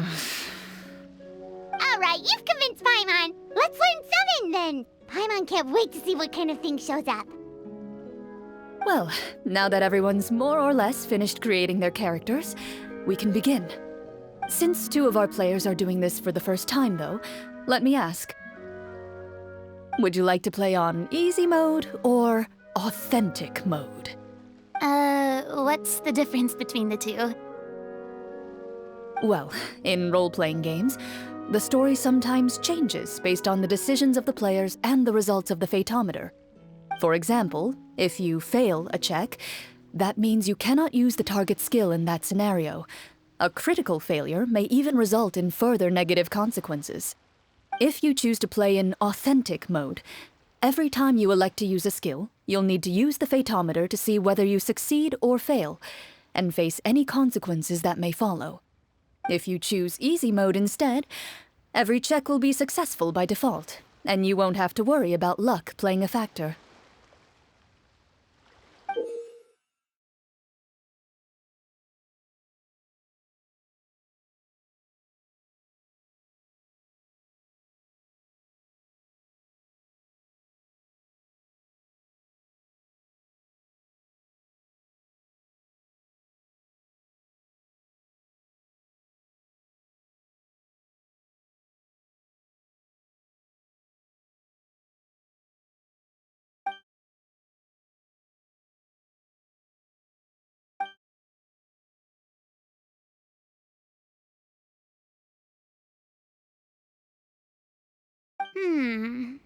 Given that I'd like to focus on the story, I suppose I should pick easy mode. I'd feel bad if I brought the team down by failing my checks. Huh? Oh, come on. Don't worry about that. RNG is the lifeblood of role-playing games. I'm going with authentic mode for sure. Never knowing what you might have to overcome. Ugh, doesn't that sound exciting? I'd rather be mentally prepared for what might happen. All right, then I'll mark down Farina for easy mode. All her checks will be successful by default. As usual, Navia and Linny will play on authentic mode. What about you, dear partner? How would you like to play?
Are you sure? No need to worry about the pesky Fatometer. Pretty good choice if you just want to relax and play the game. Honestly, I don't think Clorand would make things too difficult for us no matter what the Fatometer says. Isn't that right, Clorand? No promises. wasn't super reassuring. Well, anyway, enough talk. Let's get started. I want to experience at least a good chunk of the story today. Speaking of the story, why is the beginning scene on a beach?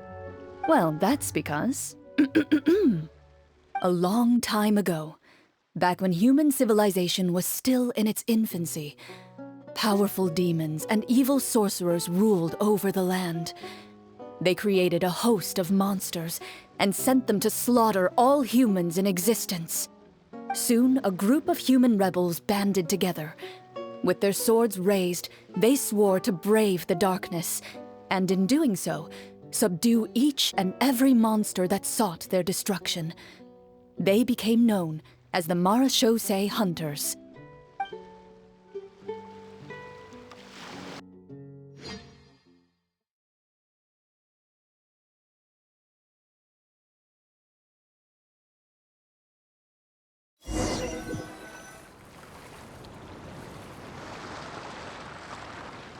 Sometime later, as a member of the Marachose Hunters, you receive a commission. Following the address provided on the message, you take a boat and arrive at this strange city. As you inhale, you can taste the slightly salty air of the docks as you begin to survey your surroundings. There aren't many people in the vicinity, but you do take note of a few others who, like you, seem to be sizing up this place. Your eyes meet, and you realize these people are fellow Marachose hunters, likely led to this location after receiving the same commission as you. You're all Marachose hunters too, right? Allow me to introduce myself. The name's Navia, monster hunter by trade and helpful neighborhood businesswoman on the side. What say you to traveling together? We can help each other out on the road. Okay, count me in. My name is Linny. I've been wandering since I was little and picked up a few less than legal tricks along the way. I was adopted by a Marachose hunter and later chose to follow in his footsteps. Is this where you introduce your character to everyone? It sounds like they've done this dozens of times. My name is Farina, and, I grew up in a noble family.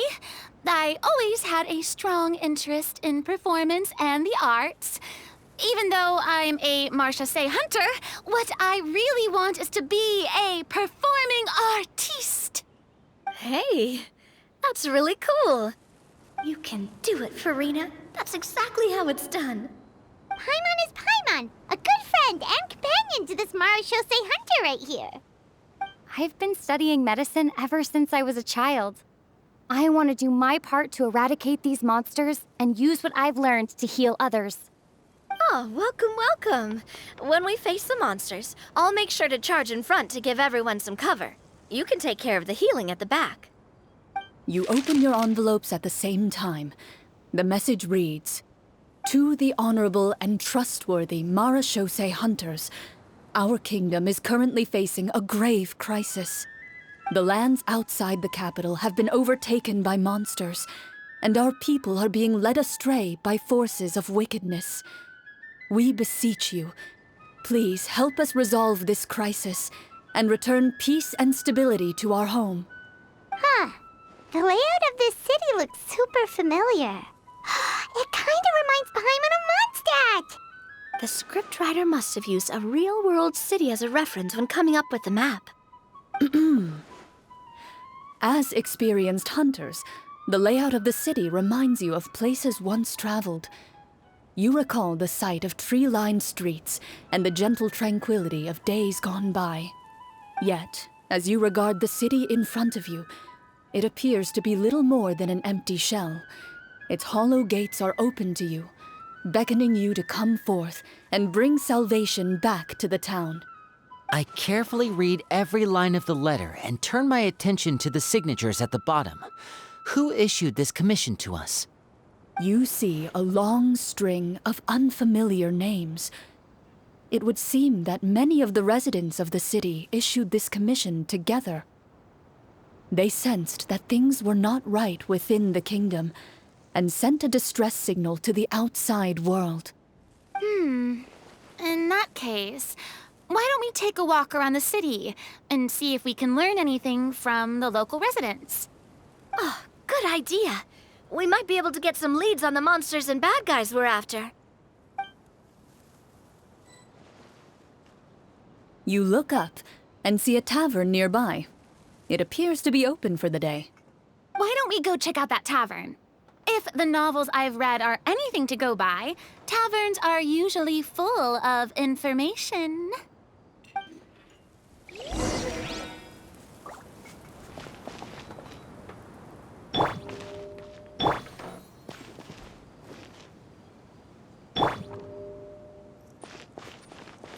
As you approach the tavern, you find a plainly dressed woman standing nearby. She appears to be rather troubled about something.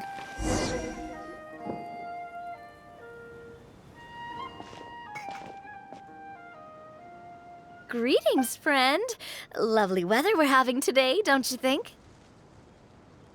Oh, hello. I suppose you're right. The weather today is quite lovely. If only those monsters out there would stop causing trouble. It seems like every character included in the script has a certain amount of useful information to offer. If we keep asking questions, we might be able to get some good leads. Oh, come now, don't be sad. Life is all about optimism. Oh, that reminds me. What did you have for breakfast this morning? Huh? I don't think that's the kind of question we're supposed to ask. Nothing turns a frown upside down like good food. How about some macarons? I could make you some. You didn't even take cooking as one of your skill proficiencies. That's not necessary, miss. Excuse me for saying this, but you don't really look like a chef. Besides, I'm not really a fan of sweets.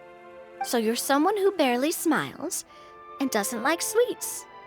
You're really starting to remind me of this one friend of mine. Hey! Did she just...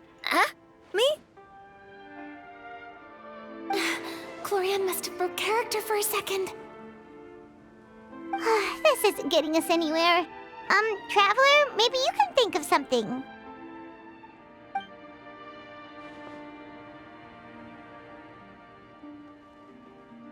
The results of insight checks aren't disclosed to the players, so I'll be the one consulting the fatometer.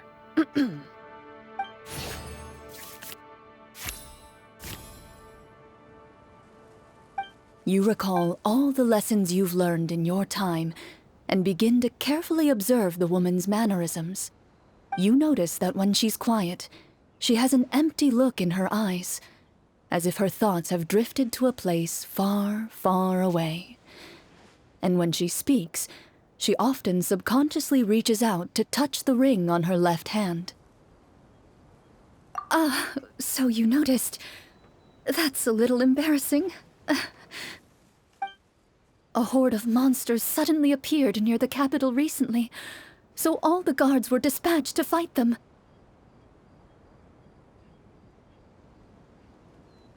Do you remember when those monsters appeared? I'm not completely sure. All I know is that my husband was dispatched to fight them 3 days ago. Do you know where he was sent? It all happened so fast. When we said our goodbyes, he couldn't even tell me where they were sending him. You have our thanks, friend. We'll find and defeat those monsters as soon as possible. We sincerely hope your husband will be able to return to your side soon. Oh, thank you. Don't worry. We'll find him. Just try to remain optimistic and wait for good news. We don't always get to choose what happens to us. But we do get to choose the little things, like what we eat and how we respond to the things life throws our way. I hope that one day, you too will recognize the power of something as small and inconsequential as a delicious dessert. I'll do my best. You bid farewell to the woman and continue your journey further into the city.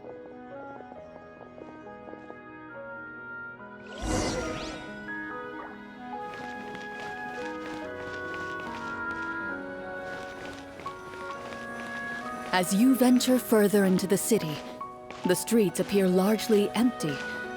An elderly woman walks past. You see her shake her head as she puts away her wrinkled wallet. A nearby merchant folds his arms and gives you a disdainful look. You get the impression that he's someone who has long gotten used to the sight before him.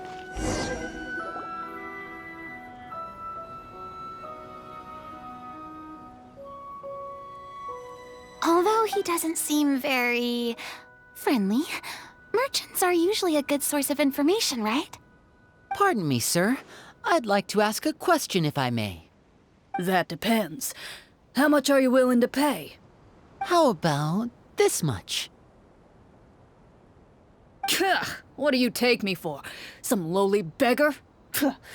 You can't even buy half an onion with that amount. Surely an onion can't be that expensive, right? What do you know? War's nearly upon us. Everything costs several times what it did before. If you're not gonna buy anything, then scram. Whoa, what a nasty guy.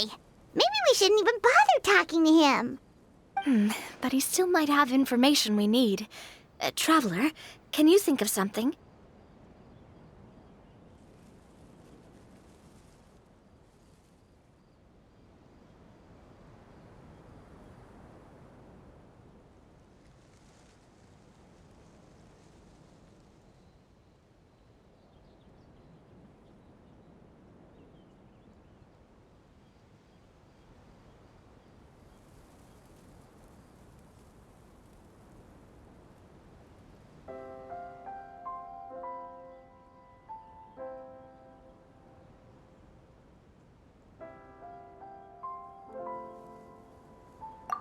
Performance?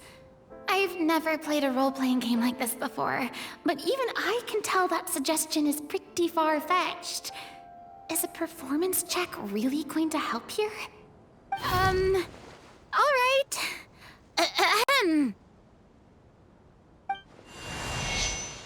By the harbor's grace, a lone boat lies in rest. Let the moon give chase, for here begins our quest.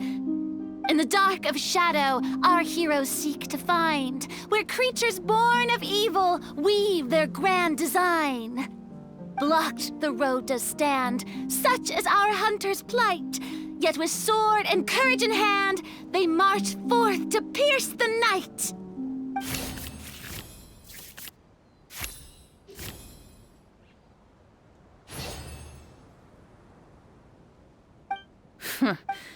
I don't recall asking for a bardic song. Don't expect me to give you any coin. But if you meant what you sang, and you are indeed some kind of hunter, then by all means, please, go out and kill those monsters for us. Those monsters are camped outside the city, and they've been destroying all our trade routes. We have limited reserves within the city, so if this continues, we're all gonna be in big trouble. Wait, you're saying no one has put a plan in place to distribute supplies or maintain order?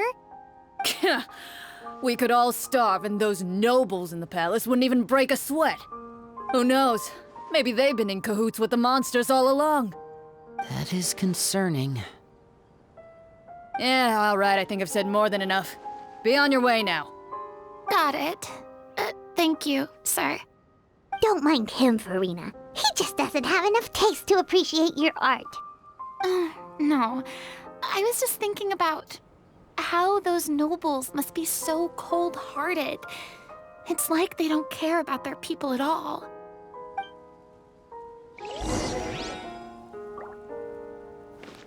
Should we try to go somewhere with more people? Oh, how about the city square? Follow me.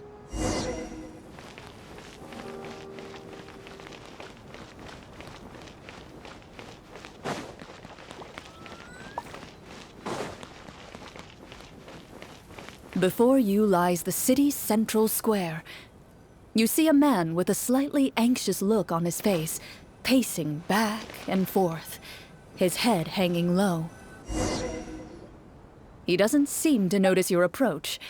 Still immersed in his own thoughts, he shakes his head and lets out a long sigh. This guy seems promising enough. Maybe I can get some information out of him. Hello, sir. Is there anything I can do to help you? Wait, you're... I'm... Oh, dear goodness! You're a Marashose hunter! You recognize us? Ah, are you one of the people who wrote the commission letter? Yes, yes! Oh, I didn't expect you to actually come. Oh, what great news! The city is saved! What happened here? Alas, we once lived comfortable, carefree lives. This city used to be free of monsters. The first Marashose hunter, Casiodor, the Golden Hunter, he was the one who drove them back. However, monsters have once again surrounded the city. Perhaps the seal that kept them at bay has lost its power. Or perhaps an evil sorcerer has been meddling in our affairs. All I know for sure is that their return has stripped this city of any chance at peace. Are there not enough soldiers to drive them out? It's not a question of numbers. The guards simply have no idea how to deal with them. Most people my age have never even seen one of the monsters, much less been trained to fight against them. What's worse, many of us don't even know the history of the Marashose hunters anymore. When I was a child, though, my grandfather would tell me stories about how the Marashose hunters drove back the monsters. So, on the off chance that something might come of it, I decided to reach out to you. To be perfectly honest, I was starting to think all those stories were just tall tales. But now that I've seen you in person, I finally know that it was true! Well, you can rest easy, friend. The righteous and formidable Marashose hunters are on the case. The man is touched by your determination and resolve. His eyes begin to well with tears of relief. Still, if we are going to hunt the monsters, we need to know where to find them. Can you give us any leads? All I know is that the area outside the city is dangerous. I'm afraid I can't point you toward a specific location. Oh, although, if you leave the capital through the main gate and follow the road, you should run into a group of guards. They might know more about where to find the monsters. I see. We'll go look for them then. All right, be careful. Oh, and one last thing. The monsters outside the city are just part of the problem. There are evil sorcerers inside the city as well, so be on your guard. They're actively working with the monsters, and have corrupted the court ministers with malicious magic. They're the reason why, even inside the city, everything has been a giant mess. Even one of our kindest ministers has turned into a boorish and unreasonable figure, interested in nothing but enacting laws that exploit the people. Who knows how much longer we'll be able to go on like this. Talk about being stuck between a rock and a hard place. I feel bad for him. Maybe we should try to cheer him up?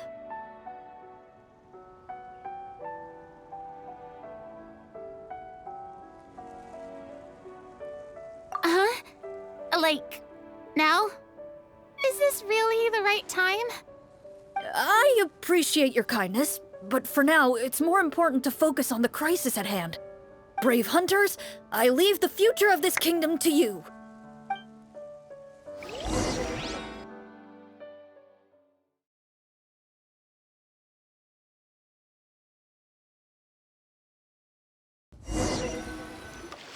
If I understood correctly, there are currently 2 problems in the kingdom that need solving, right?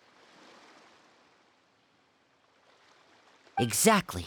We need to defeat the monsters outside the city and take down the evil sorcerer stirring up trouble from within. But which problem should we tackle first? Well, this seems like a good moment for a break. Take some time and discuss what you want to do. Let me know when you've made your decision. I really didn't expect the people in the city to keep us at arm's length like that. I totally thought the hunters would be treated like heroes. Well, Clarence said the script took cues from the real history of Fontaine, right? Maybe the real-life Maros-Shosei hunters were also treated like that. I wouldn't say it's a perfect representation of history, but there are definitely some similarities. Would you like to hear more about it? Sure. As long as it doesn't spoil anything in the script.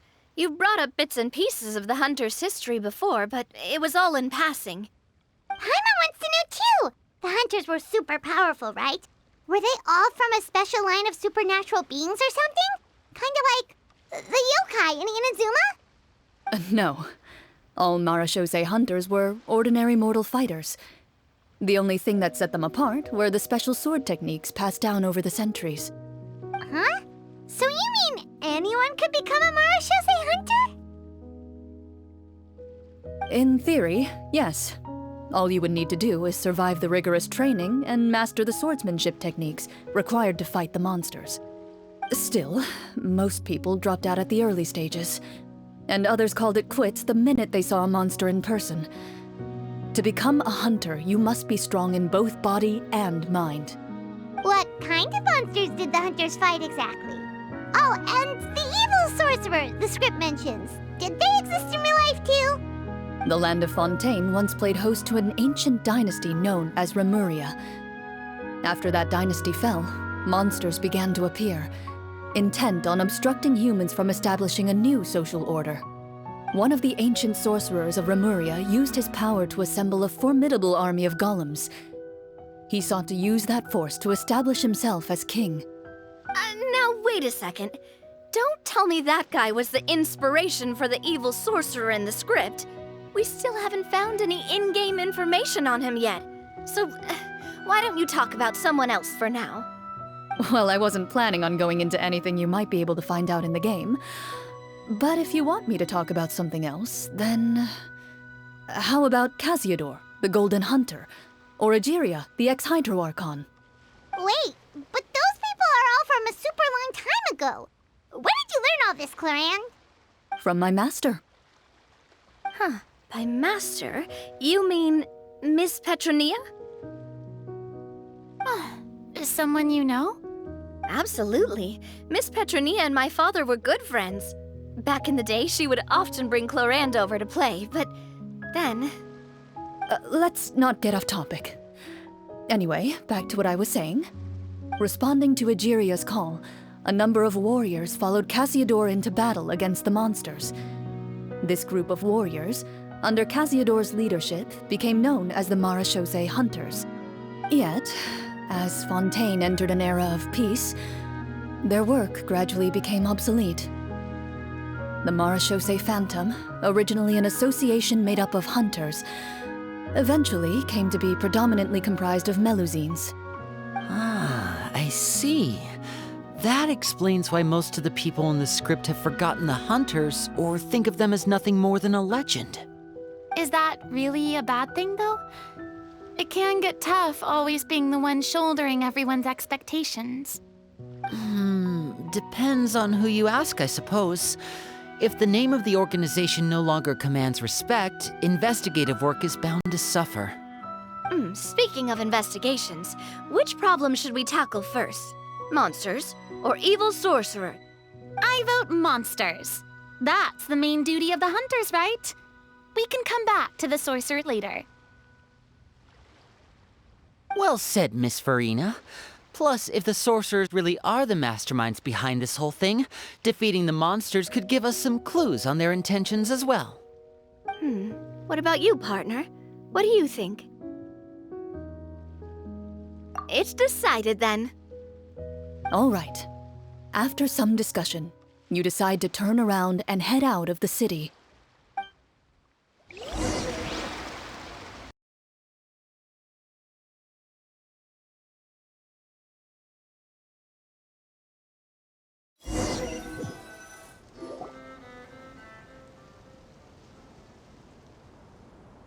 Let's take a look around, like that guy said.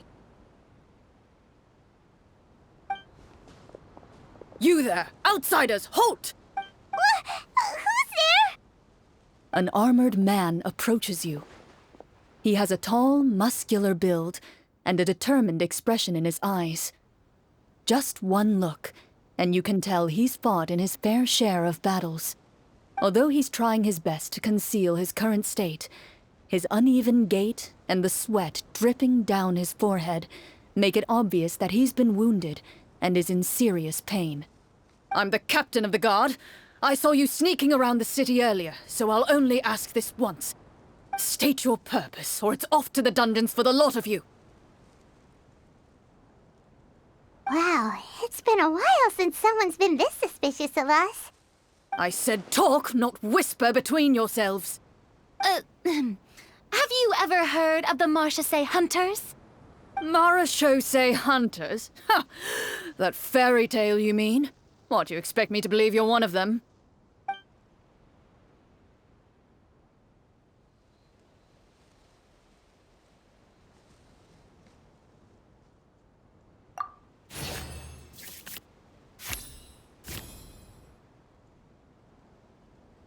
While everyone is talking, you begin to carefully observe the captain's mannerisms.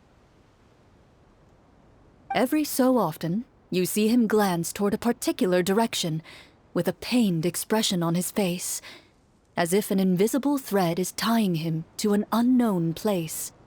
As you follow his gaze, you vaguely recall that the location he seems fixated on is known for its difficult terrain. Any battle that breaks out in a place like that is likely to be prolonged and devastating. Wait, is that where the monsters are? Outside the forest, in the area with the difficult terrain? The captain is taken aback by your sudden question. Still, his shock only lends credence to your theory. You're looking to fight the monsters? Well, we're Marchese hunters after all. You could say that's basically our job. He shakes his head and continues to regard you with skepticism.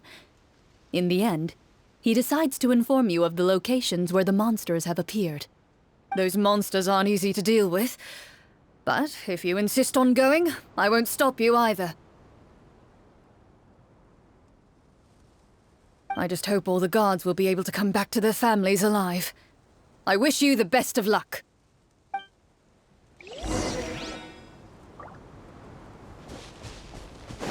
Based on what the captain said, the monster should be right up ahead. Let's go. Hopefully we're not too late.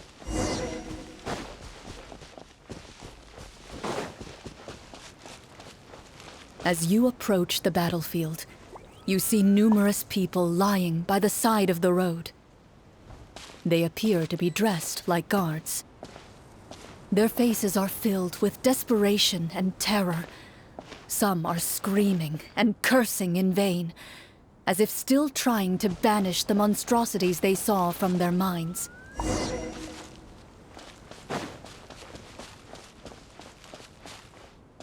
A few of the wounded look up at you in shock and disbelief.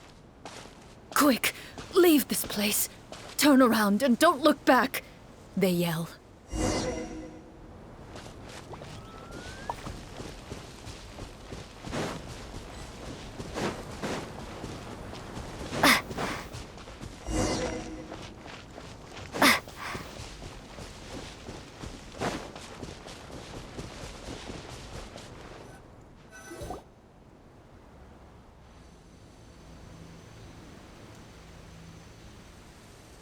This is the place he mentioned, right? You see broken iron swords scattered all around you, and downed trees riddled with terrifying claw marks.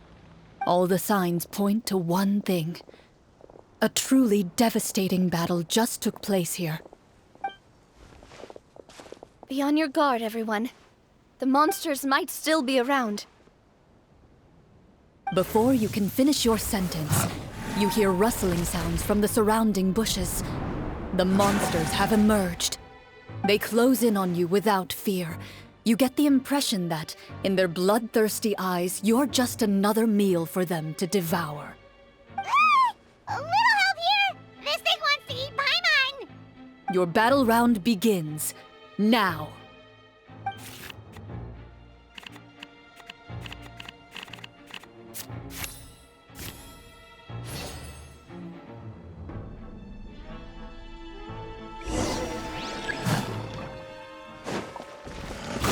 Yoo-hoo!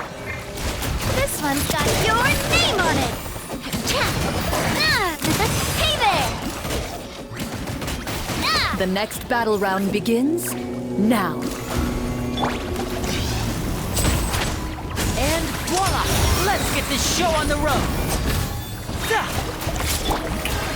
Let my name echo in song! Watch out! Fire! Well, coming at ya! The monsters let out a terrifying roar of anger and resentment before dissipating into thin air. Oh, thank goodness it's over. We're lucky the Marashose Hunter class came with all those preset skill points. Otherwise, we would have been in some real trouble. I never knew the Fatometer even determines the amount of damage you inflict. If you get unlucky, isn't it just game over right then and there? That's part of the fun. The uncertainty of fate is what gives these games their appeal. Just as you begin to celebrate your victory, a suspicious lump on the ground catches your attention. A suspicious lump? Wait, could it be the thing that appears after every battle? I walk up to it, crouch down, and begin to carefully examine it. I've still got my right glove on, so it should be fine for me to touch it, right? As you investigate the mound, you discover that the exposed portion appears to be made of wood. It was previously obscured by the large form of the monsters. With the monsters gone, the small protrusion now awaits your discovery, poking out of the ground like a shy flower bud. Whoa, it's a treasure chest!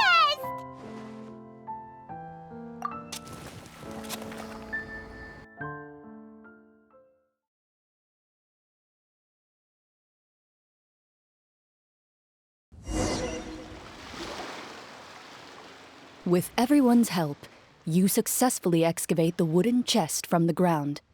Even without opening it, you can tell from the mora and jewels scattered around the chest that it must contain quite the fortune. Makes sense. We worked hard for this. Let's open it and we can share what's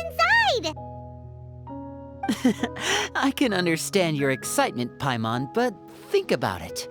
Doesn't it seem like there are people out there who need this treasure more than us? Yeah. Think about all the people suffering in the capital, or all those guards who got hurt fighting the monsters. Wouldn't it be better if we gave the treasure to them? Wait, is that how it works? Paimon thought since we were the ones to dig it up, we could just take it for ourselves.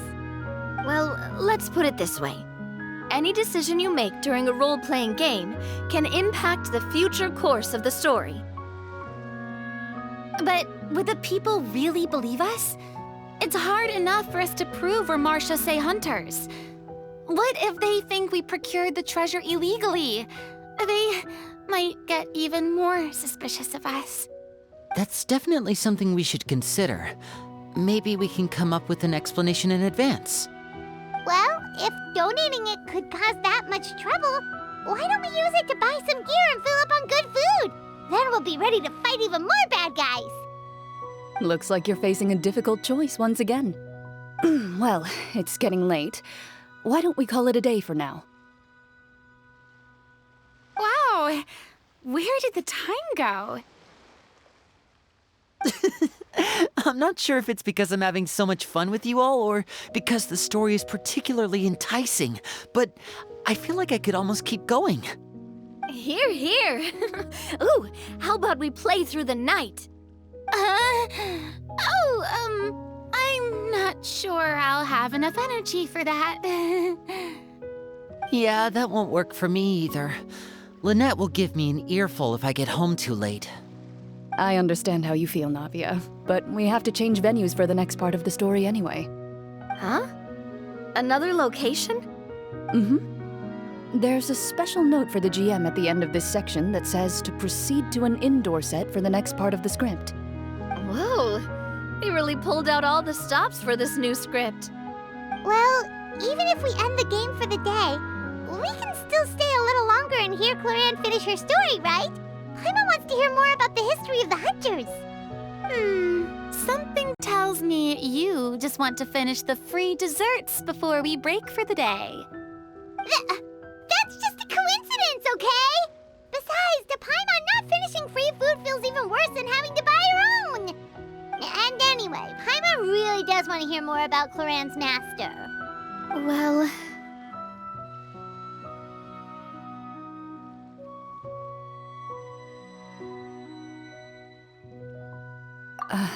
It's nothing. I appreciate the concern, but it's all in the past. It won't do any harm to share these things now.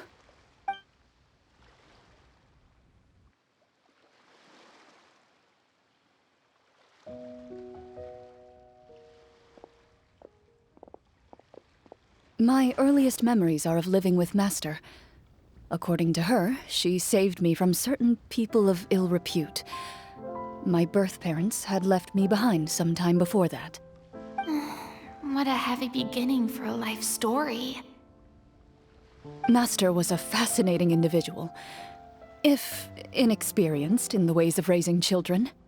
My first ever toy was a short sword. Although I suppose it wasn't so much a toy as something Master removed from her waist and handed to a noisy child in need of distraction. Oh wait, so she handed an actual sword to a child? Isn't that dangerous? Did you hurt yourself? Of course I did. I cut my palm and bled quite a lot. But Master was not concerned. She just stood there and casually lectured me about it. See, that's what you get for not holding the sword properly, she told me. She then crouched down next to me and said, "Give me your hand. I'll teach you to bandage this wound. After that, it's time to learn how to truly hold a blade." Excuse me for asking this, Cloran, but how old were you exactly when all this happened? Probably around, 3, give or take. 3? Isn't that when most kids are still struggling to hold a fork? As I said, Master was rather inexperienced in the ways of raising children. She believed trial and error was the best way to teach a child what they're capable of. I'm not so sure this is a question of experience. I didn't see anything wrong with her ways at the time. And anyway, children don't get to choose how they're raised. Oh, she did bring me back a pet from Liyue once. It was a Geovishap hatchling. A Geovishap hatchling? For a pet? That seems even more dangerous! What she said was this: make sure to get along, you two. If you really can't agree on something, just settle it with a fight. Whoever loses is the real pet. And how old were you when this happened? 5. Well, did you win? No, I lost. So, you're saying you actually became the Geovishap's pet? Yes, but only for a week. By the end of that week, I defeated it in combat, and we've shared a cordial relationship ever since. That really doesn't sound like the kind of childhood someone should have. Later on, I gradually understood that Master most likely didn't know any other way to raise a child. She was a marechaussee hunter, but I never heard her bring up her own parents. Thanks to her, I learned how to navigate the forest by the age of 6, and could hunt monsters in the wild by myself the year after that. Even though the training she subjected me to was strict, she always made sure to take me traveling when she had the time. We met many of her friends during those days. That was also how I met Mr. Callis and his family. I still remember the first time we met. You were too scared to join our picnic and hid behind Ms. Petronia the whole time. I still hadn't really met many children my age at that time, so I didn't know how to interact with others. After that, though, you started coming over a lot. You loved challenging people to shooting competitions, remember? I don't think many members of the Spina ever beat you in one of those. I had a lot of fun during those days. I enjoyed them too. Oh, do you remember that one time we went exploring around the Spina together? We overheard Papa call your master Fontaine's protector of justice. We tried to pretend like we never heard anything, but you nearly let it slip that one time.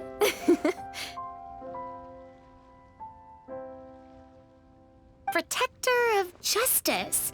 Oh, wait, you mean that vigilante hero from 20 years ago? The one who is always active at night? Yep, that would be her. She often would put on a black cloak and go out at night. I never knew where she went or what she was doing. Until, like Navia said, we overheard the truth from Mr. Callis that night. 20 years ago, huh? I still remember the guards leaving all kinds of witness reports about her on Nervalette's desk.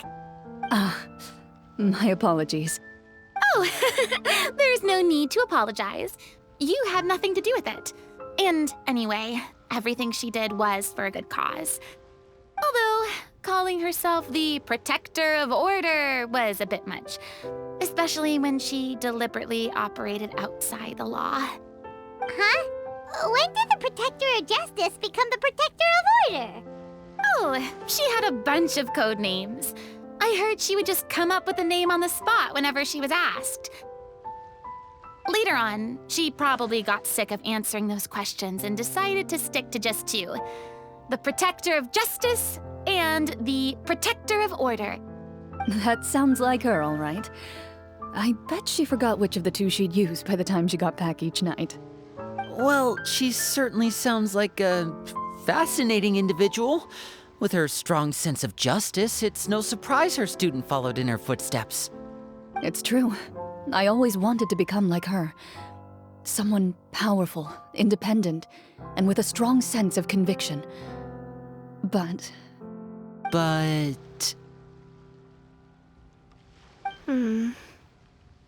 She suddenly disappeared the night I turned 10 years old. Disappeared? What happened? I have no idea. She didn't even leave a note. I was never able to find out where she went. That night, I was celebrating my birthday at Navia's house, but Master never came to pick me up. When I returned home on my own, it was to an empty house. When she still didn't appear after a few days, I went to Mr. Callis's house to ask about her whereabouts, but he only shook his head.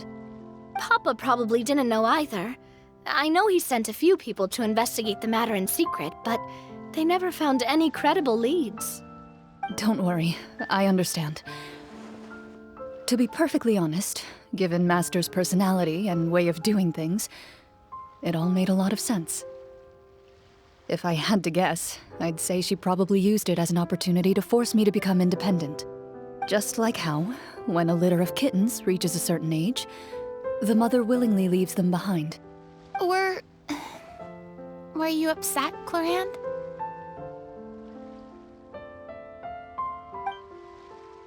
I was at first, but not anymore. I don't believe Master would suddenly disappear for no reason. There must have been something she just had to do. Well, despite everything, you still managed to follow in her footsteps and become the greatest champion duelist in all of Fontaine. You're practically a living symbol of law and justice. I suspect my position would be far too by the books for her. Master always did whatever she pleased. But you're right. I suppose I do take after her in some ways. Who knew Clorinde had such an interesting past? I never had the chance to ask her about it before. And I wonder, if Clorinde's master were the champion duelist back then, would that duel against Mr. Callis have gone differently? Oh no. Judging by the atmosphere, Clorinde and Navia are probably thinking something similar. The mood just got super awkward all of a sudden. Well, anyway. Would you look at the time? It's getting dark, so we should probably call it a day for real this time. If we keep talking like this, we really will be here all night. I had a great time today, Miss Clorinde. Thank you for being our GM. Anytime. The script was good, but I've got to say, your childhood stories were even better. Hey, you should tell us more about that fight against the Geo-Bishop sometime. Maybe your master was onto something. You could be right. What does she mean, on to something? I certainly don't know any 5-year-olds who want to fight a bishop in their spare time. Guess I'll head back as well. I need to save my energy if I want to continue enjoying the story tomorrow. You're that excited to hear about my fight with the bishop? I was talking about the script.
Let's go meet up with the group.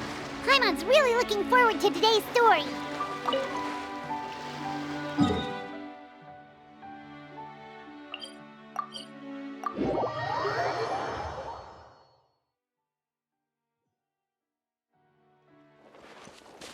Huh?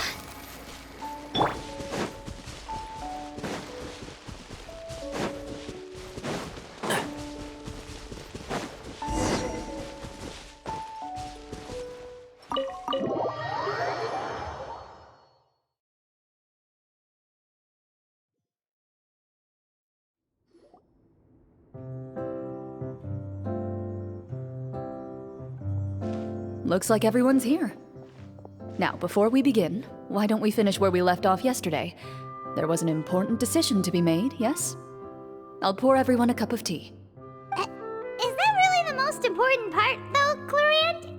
Paimon's more concerned about our current surroundings. Heavy walls, cold railings, dim lights.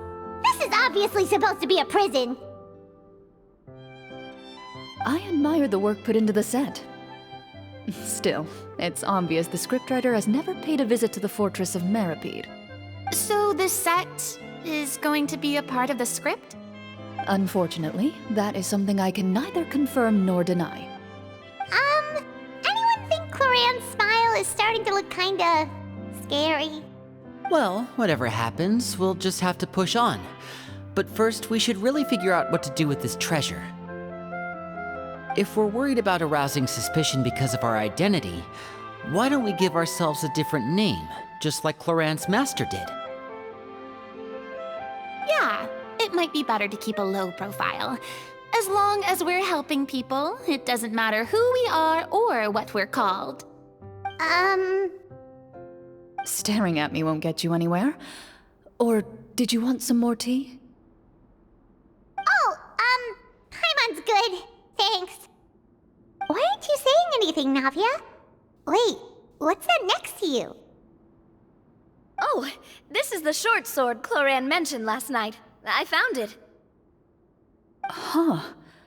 I'm surprised you managed to track it down after all this time. Well, I made sure to take good care of it, considering the circumstances in which you gave it to me. Of course I had to keep it safe. Anyway, where were we? Oh, right. I was just thinking about all the potential ways for us to break out of prison. We could dig a tunnel, or try to bribe the guards. Wait, we haven't been thrown into prison yet, have we? Well, it's only a matter of time. It pays to be prepared. Just like how you should always have an umbrella on hand, even when it's sunny. Alright, Paimon's made up her mind. Let's just give the treasure away. Paimon may have wanted to keep it, but if it's going to land us in prison somehow, Paimon will be too upset to enjoy her snacks.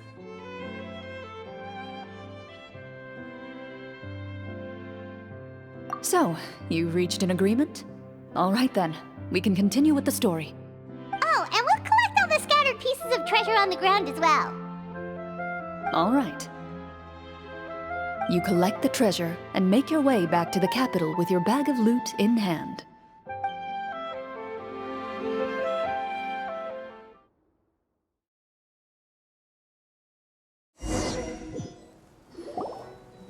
The city is still shrouded in a gloomy, oppressive atmosphere, but your spirits are surprisingly high. In places where sunlight struggles to reach, you generously share your wealth with the children, the elderly, and the poor in urgent need of help. Thank you, kind soul. The elderly woman's look of gratitude follows you as you walk away, her eyes never leaving your back until you move entirely out of sight. However, there's still quite a bit of Mora remaining. It appears you haven't made much progress. She's probably trying to tell us to speed this up. We need to hurry up so we can address the sorcerer problem. Should we go find that man again at the square? He seemed like a pretty responsible guy. I'm sure he knows the people here far better than us. Oh, good idea! Just as you start to make way to the square, intent on finding the man again, there's a voice.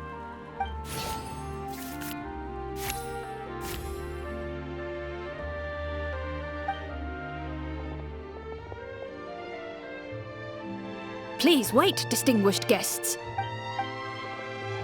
Several strange guards suddenly call out to you. They run forward to meet you and proceed to politely pay their respects. Greetings, gentlemen. Are we being invited for afternoon tea? Surely you jest, my lady. That would not be our place. It is His Excellency the King who requests to meet with you. Please come with us.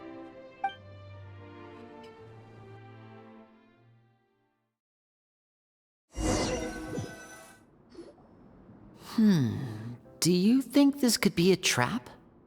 Well, we have to investigate the court at some point, right? Meeting the king himself would be a fantastic opportunity to do that. I say we go for it. If something happens, we'll just turn the whole place upside down. That sounds a little intense. After a quick discussion, you nod to the guards and agree to follow. They lead you all the way to the audience hall of the palace. Gilded tables line both sides of the hall. The space itself is adorned with all manner of expensive antiques, glass shelves, and silver candlesticks. The items appear quite ordinary in size and dimension, yet their presence somehow makes the emptiness of the hall feel even more surreal and ominous. Wow, it's so luxurious!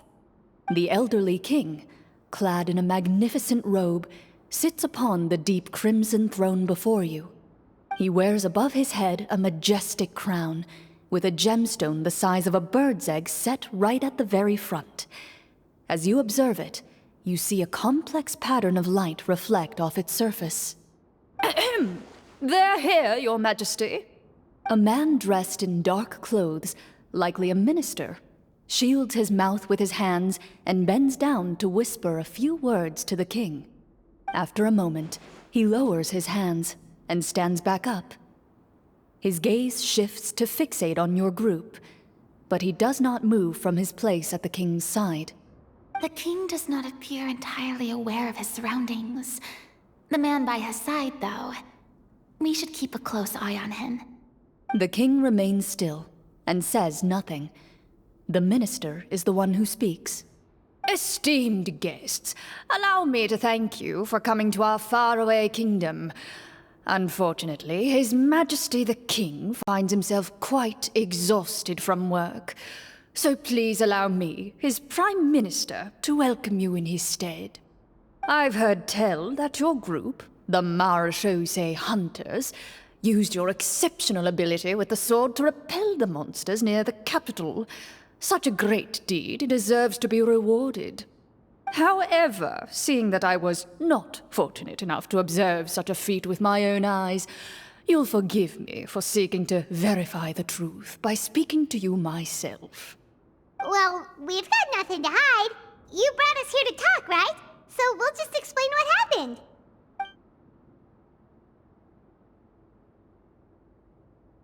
The golem's blades were so powerful, they could cut down trees in a single swipe!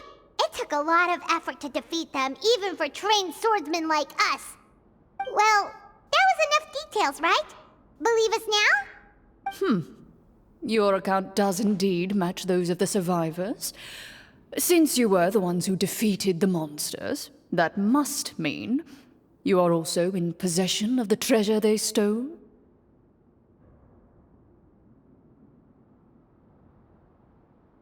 Well, we did take the treasure, but... How did he know about the treasure? Then I must ask that you return it at once. It belongs to the kingdom. Wait, but didn't you just say that our great deed deserved a reward? Shouldn't the treasure be considered a part of that? Yes, that was indeed what I said. But you seem to have forgotten a very important distinction. Only that which is freely given by the king can be considered a reward. Taking the rightful wealth of a kingdom without said permission, on the other hand, is a crime. But that's completely unreasonable! Yeah, that makes no sense! If it weren't for us, the treasure would still be buried underground somewhere! Maybe so, yet the fact remains. You tried to dispose of the treasure without reporting it to the court and without receiving permission, yes? What, no answer? Surely you're not insinuating that you, a group of legendary Marashose hunters, sought to take the treasure for yourselves? Well, what about the king? Is he just gonna let this guy talk for him the whole time? Clad in his magnificent robe, the king remains seated, with his hands resting on either side of the throne. His posture is rigid and unmoving. He stares forward with an empty look in his eyes, completely unmoved by the events before him.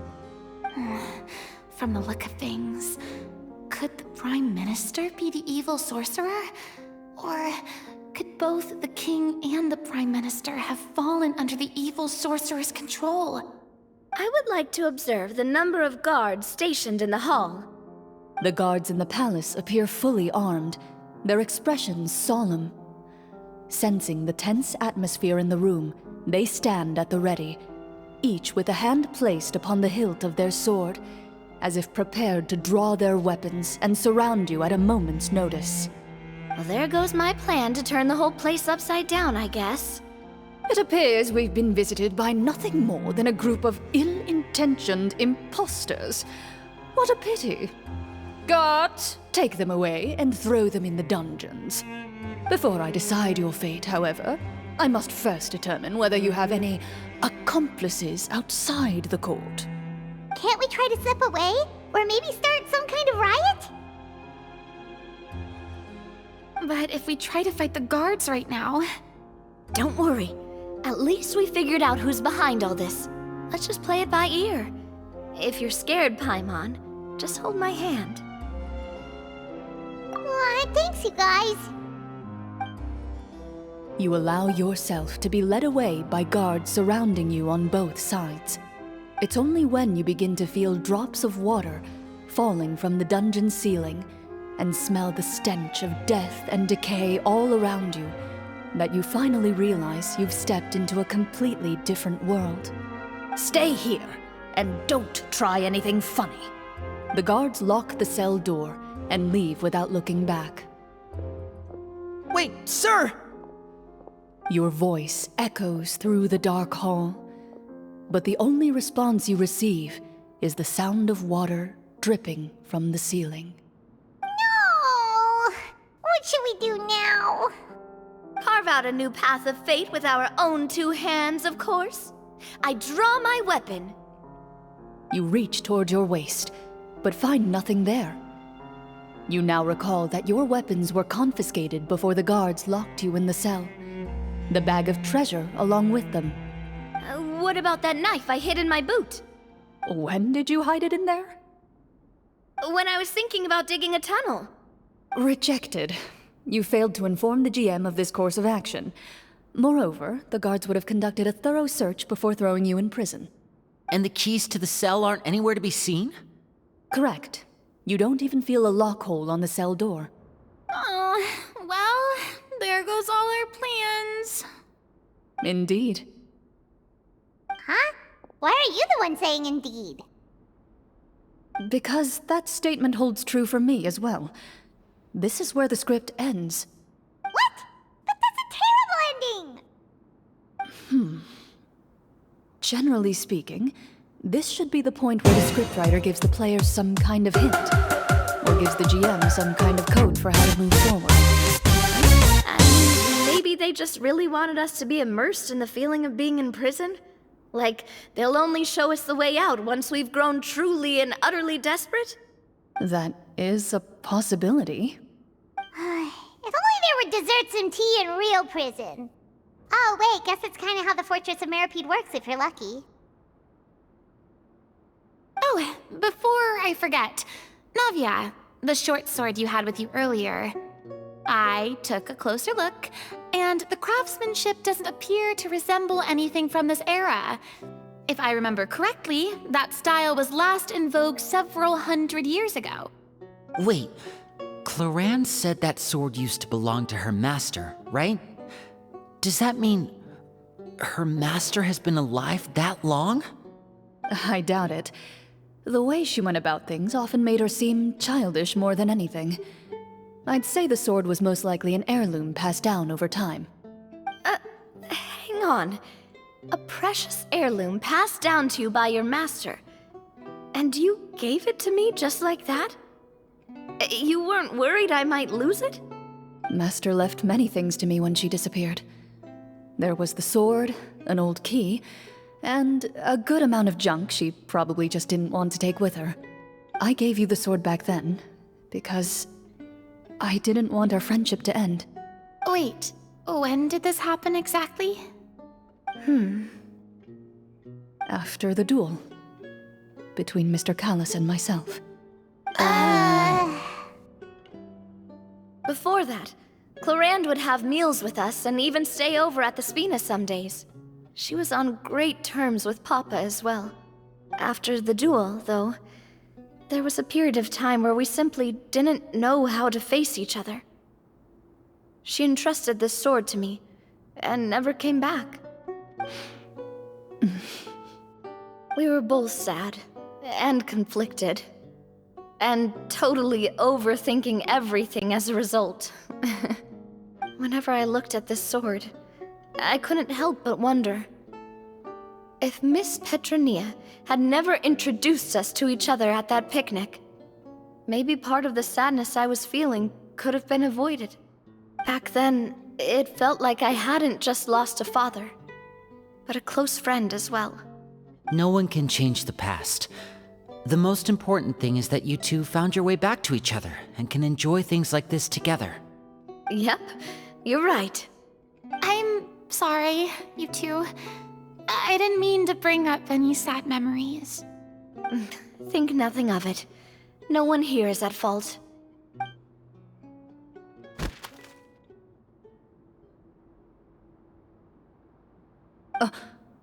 Huh?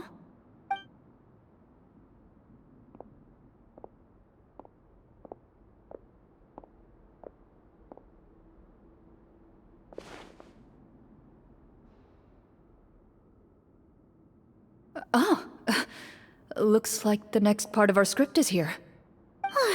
Perfect timing. The situation was really starting to get desperate.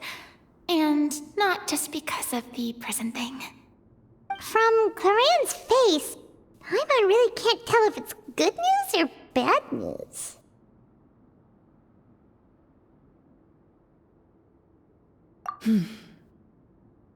Water continues to drip from the ceiling. In this lightless dungeon, you lack a reliable way to tell how much time has passed. Eventually, you get used to the unpleasant odor of straw, mold, and rust, and find yourselves alternating between fits of drowsiness and despair. Suddenly, you hear footsteps outside the door. Heads up, everyone. Someone's coming. Gather close, everyone, and keep your voice down.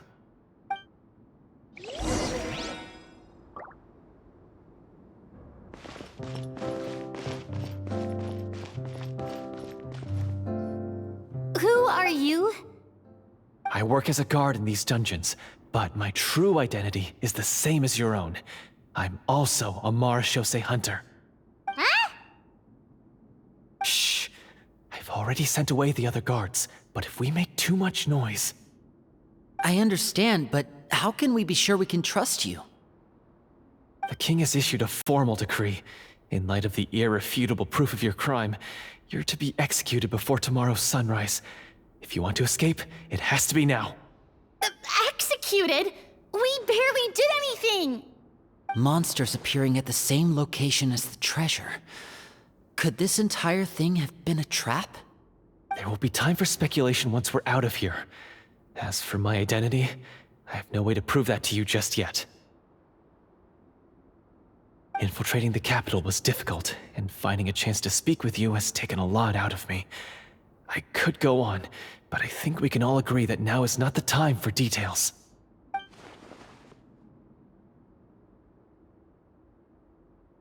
Have you seen our weapons anywhere, sir? Don't worry, I brought them with me. They're just behind the door. Still, these weapons alone won't be enough to defeat the true enemy behind the scenes. His faction is too powerful.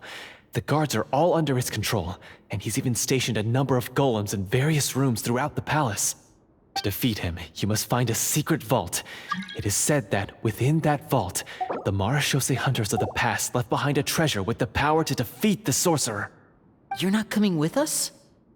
No, I'll remain in the dungeons to deal with the guards. I'll try my best to distract them so they don't go after you. As long as my identity is not revealed, I'll be able to aid you when the final battle comes. In that case, please stay safe.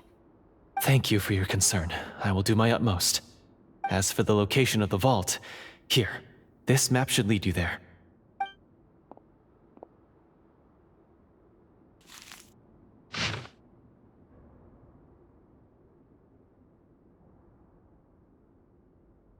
Got it. All right, once I open the door, remember to stick close and refrain from making any noise. I'll lead you out of here as quickly as possible. You now have the chance to restore the honor and legacy of the Marashose hunters. So please, get out there and reclaim what's ours. And be sure to exercise caution. With the help of the guard, you successfully escape the dungeons. Your sense of despair and anxiety both seem to fade as you continue your quest.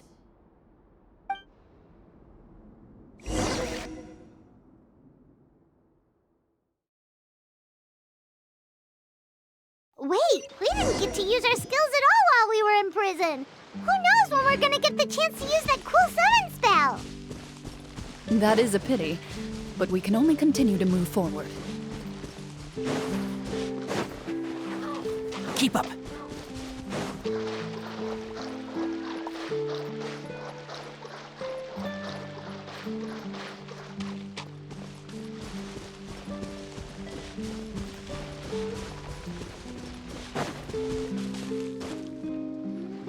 This should be the place marked on the map.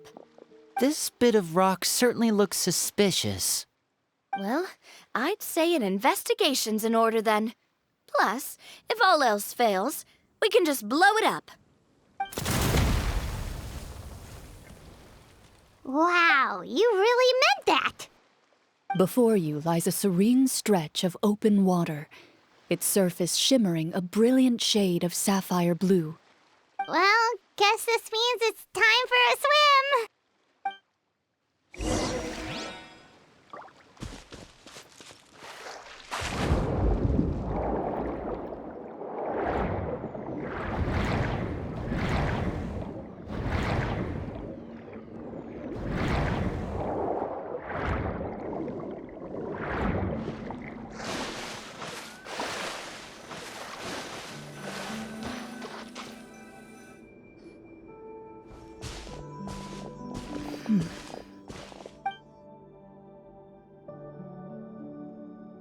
Oh, what's the matter? It's nothing. As you step into the cave, you find yourself in an eerily quiet space. Before you lies a narrow passageway that appears to trail off endlessly into the distance.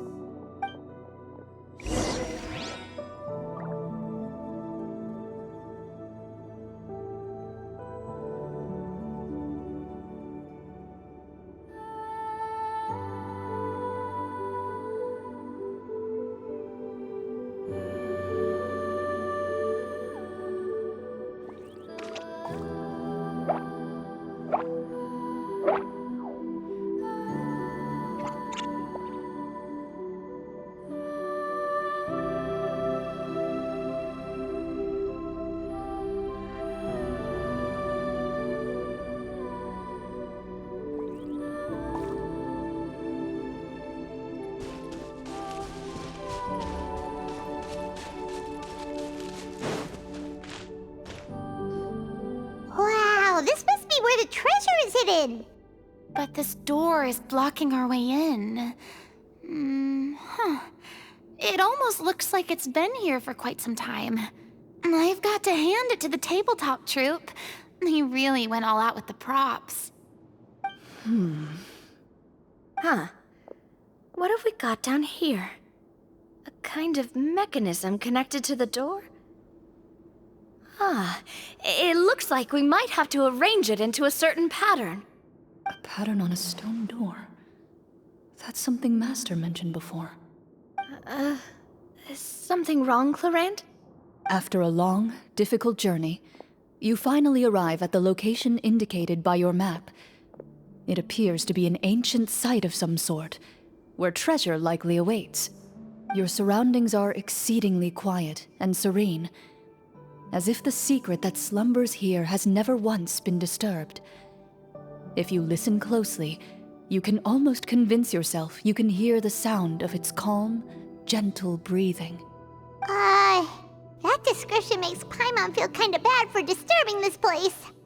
We're doing this for the sake of the people, to free them from the evil sorcerer. I say it's time for this treasure to once again see the light of day. Linny's right. We need to keep going. The future of the kingdom depends on it. The next part of the story requires us to solve the puzzle, right? Let's start exploring the area. Yes, that should be fine. Something feels off about all this. Guess I'll just have to improvise.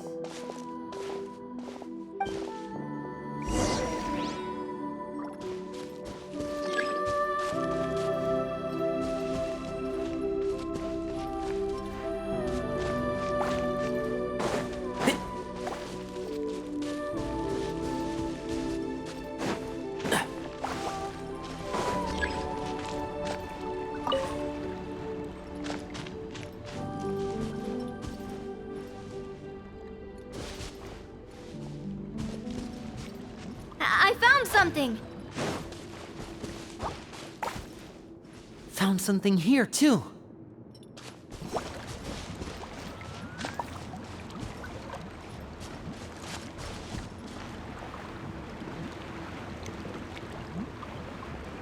Same here.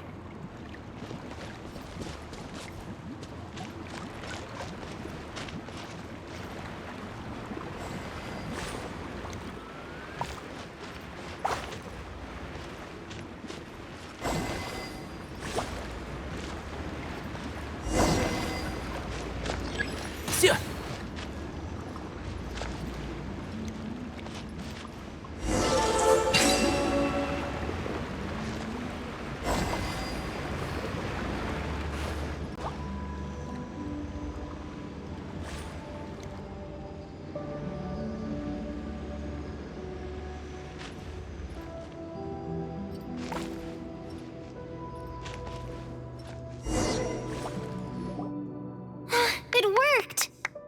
Something just appeared. Some kind of new mechanism, maybe? By solving the puzzles, you prove yourselves worthy of inheriting the secrets of the past.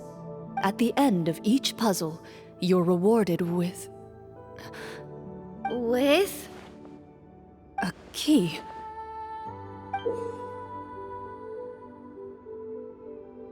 Oh, it must be the key to the big door.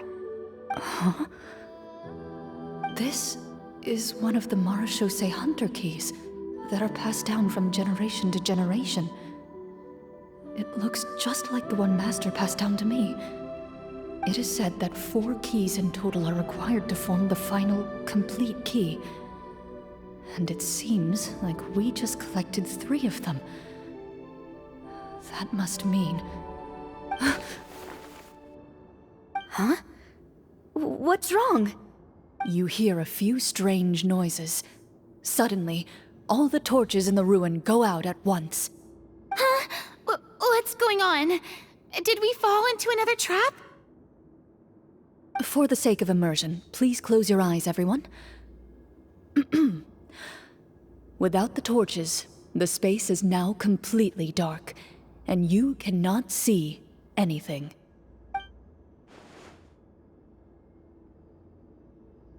But Paimon can still see a little bit over here. Oh, right. Sorry. Suddenly, you hear the sound of footsteps pierce through the darkness. There's someone else here? Oh, this is so unsettling. I can't see anything. I've been discovered then? Wait, that voice, it's... You recognize the voice as belonging to the guard who led you to this place. It appears he now covets the treasure for himself, and has come to stake his claim. Oh, so this is just part of the script. Then I can probably relax. Well, if we can't see anything, that means we can't fight to the fullest of our abilities. Should we retreat for now? Judging by the way he's holding his sword, he must be a real Marashose hunter. But this isn't part of the script. Retreat? That's not the hunter way. If it's dark for us, then it's dark for him. We choose to fight. Your choice is noted. Please keep your eyes closed until I tell you the torches have been relit. This battle will be in the dark. You got it! Well then, let us begin. I'd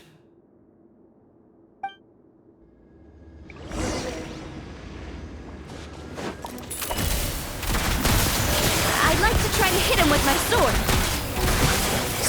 Your strike is successful. You're facing a... Is he still standing? Goodness, he sure has a lot of HP. Is it over? Can we open our eyes now? The enemy is strong and relentless, but the battle is nearing its end. The torches have not been relit. What about now? Final strike. Ha!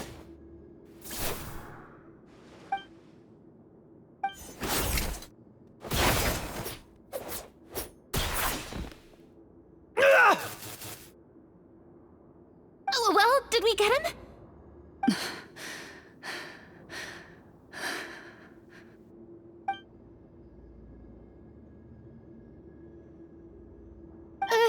Glorian? Warm fire flickers across the walls once more.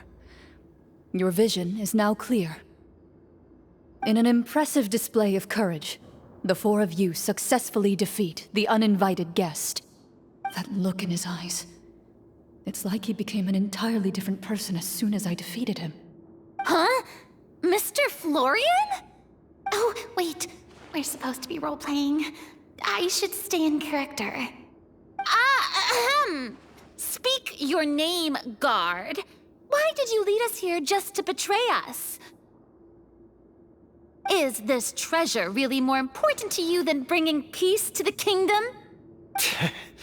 What kingdom? What peace? Those were nothing but lies! I, Florian, am a true Marashose hunter, descended from hunters of ages past. So he's also using his real name. Or, wait, was that the name of his character from the very beginning? Then I'm even more confused. If you truly are a Marashose hunter, shouldn't you want to help us just like you said before? Shouldn't we fight together for the sake of the people? What do you know? In this day and age, there's no glory to be had as a Marashose hunter. What's that supposed to mean? My skills were passed down to me by my father. We lived a life of obscurity in the remote wilderness. Still, he devoted everything he had to being a Marashose hunter. And what did he get in return? A life of poverty and pain. In a world that forgot all about him. When he died, not a single person came to mourn his passing. The Marashose hunters were the ones who saved this city. We're heroes. We deserved more recognition and respect than this. Is he talking about how no one in the capital seems to remember the hunters and their legacy? I didn't expect the script to contain this level of social criticism. So that's why you want to take the treasure for yourself? You feel like you're owed fame and wealth? If you already knew where the treasure was located, why didn't you just come down here and take it? Because I still needed the final key. Only a true Marashose hunter is capable of passing through this final door. As someone who sought to hurt others for his own gain, Florian lost that right long ago. Okay, but what is this treasure anyway? We've got all the keys, right? So can we just go in and take a look? You're sure you want to go in? We've been talking about it for so long, of course we want to see what's inside! we've already defeated Florian, right? So he won't try to take it from us anymore. Pesky brats. Watch yourself. Then let's open the door together. All right. Your choice of action is confirmed.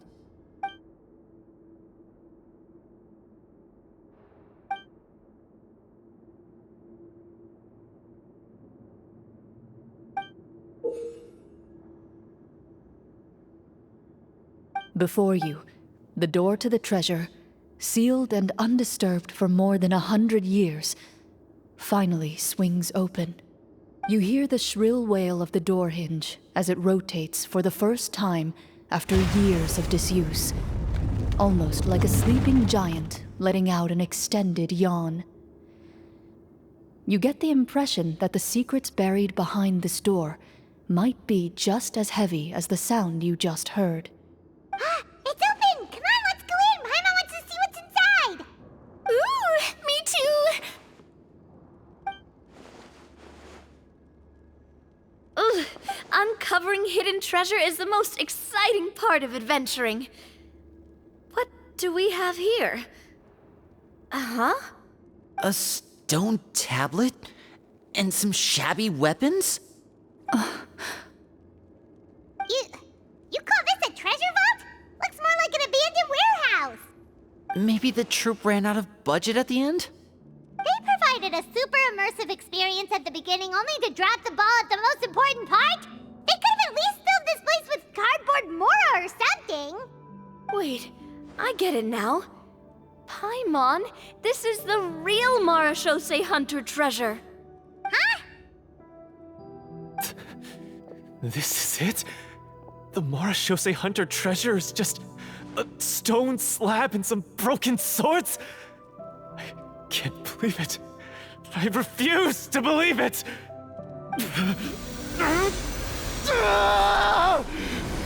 Whoa, are you okay?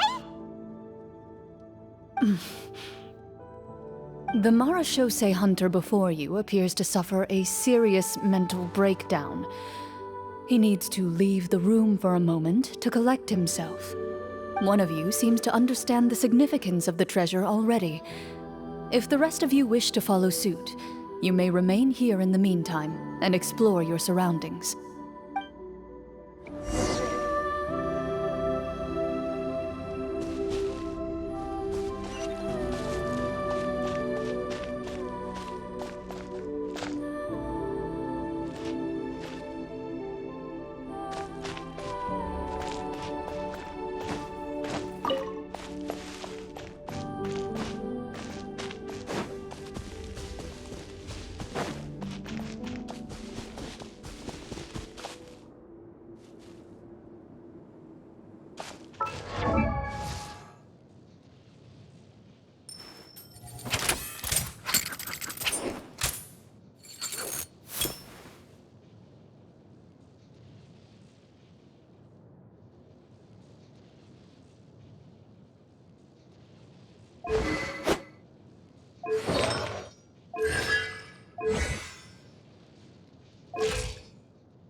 So, how are you doing?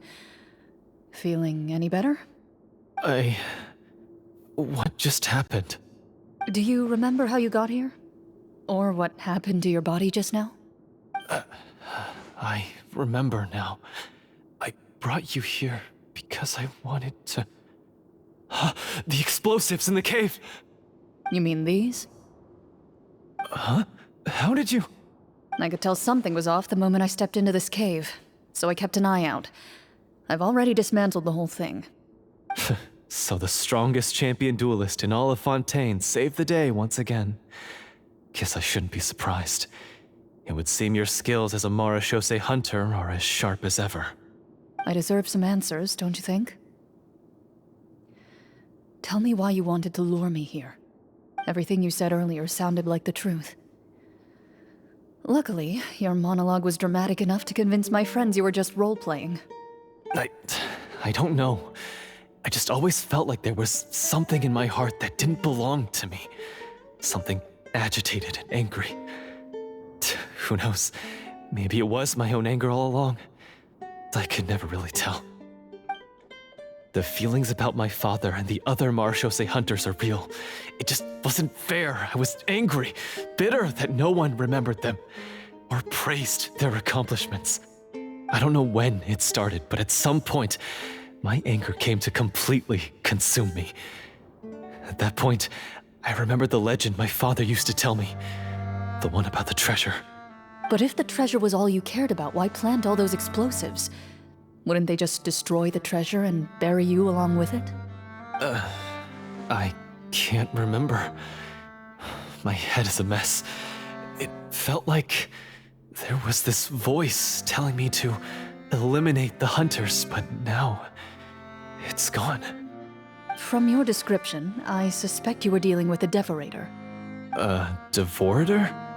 Oh, your master, your father, I mean, never talked about it? It was a kind of monster that was active several centuries ago. No, I've heard of it. I'm just not sure why you suddenly... Wait, it can't be. The seal! The seal? My family has served as Marechaussee hunters for many generations. But the title and swordsmanship weren't the only things passed down over our line. There was a seal as well.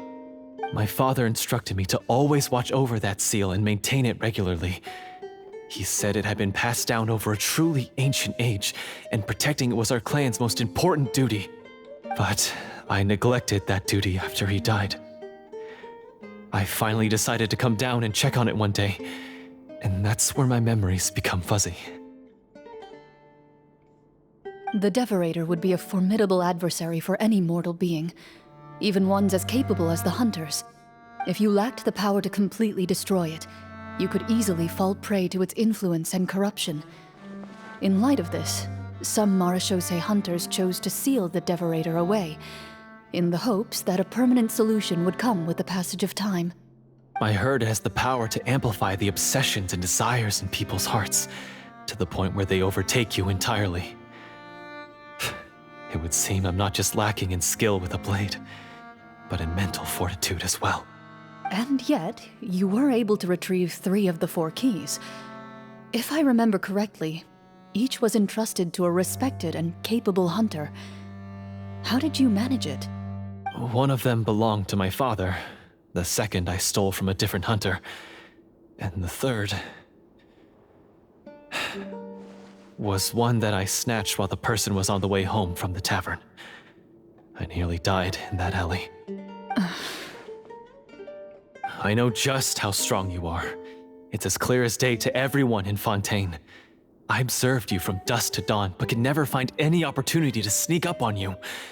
I never even saw you drink a single glass of liquor. The only way I could think to obtain that last key was to lure you here using your hobby, and then... Oh, I get it now. That monster, it wanted to bury you here alongside the treasure. I won't comment on anything else, but the script was good. Well, I did pour my heart and soul into it. The stories my father used to tell me about the glory of the heroic Marechaussee hunters and how they came to be forgotten. It's more than just a story. Huh? You're proud to be a hunter. You're still holding onto that part of yourself, no matter how small. I have done so many despicable things. I have nothing to be proud of. Then explain the purpose of the evil sorcerer in your story. Isn't he the true antagonist? The one who sought nothing but his own gain, and used the people as pawns to attain it? In your heart of hearts, he was the one you truly wanted to defeat. But I've already tainted my sword. I no longer have any right to... Wake up, Florian. Remember how you introduced yourself earlier. Do you really think the hunters acted out of a desire for honor and glory? Or to be loved and acknowledged by the people? What did your father teach you about our order? You do not wield your sword for yourself, but to protect those you serve. There's nothing special about a blade. It's the intentions of the wielder that matter above all else. Do you still not understand? Even after seeing the treasure for yourself? The contents of that room, they represent the true legacy the hunters left behind. You're right. I am a Marashose hunter. It's time for me to redeem, no, to finally serve the people I vowed to protect all along. I wouldn't be so quick to push aside the need for redemption. I know. That's a charge I won't bother to defend myself against. Good. Then, come with me, and help me see the script through to the end. Huh? See the script through to the end? But there's no more script left. Never finished it, huh? No, I mean, I wrote the script with the sole purpose of luring you all here. There was no reason to write beyond this point. Then we'll just have to keep writing it. The evil sorcerer still needs to be defeated. You mean the Devorator? Are you saying I have to make up the rest of the script as we go along? Is that really so hard? You've already written most of it. Surely you can write an ending where the hunters win and justice prevails. I'll be there to help you too. You aren't afraid your party will fall into danger? I know what my friends are capable of, and they're all quite skilled. Besides, I need their help. Then, are you going to tell them the truth about all this? I don't intend to spoil the fun. Sometimes, protecting dreams and fantasies is more important than exposing the truth. Don't you think?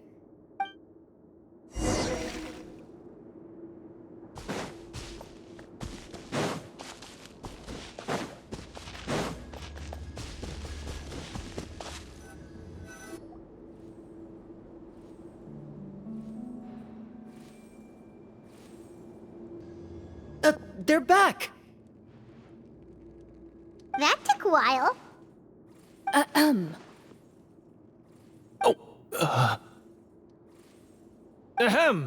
My fellow Marashose hunters, please forgive me, for I have sinned. Tone it down.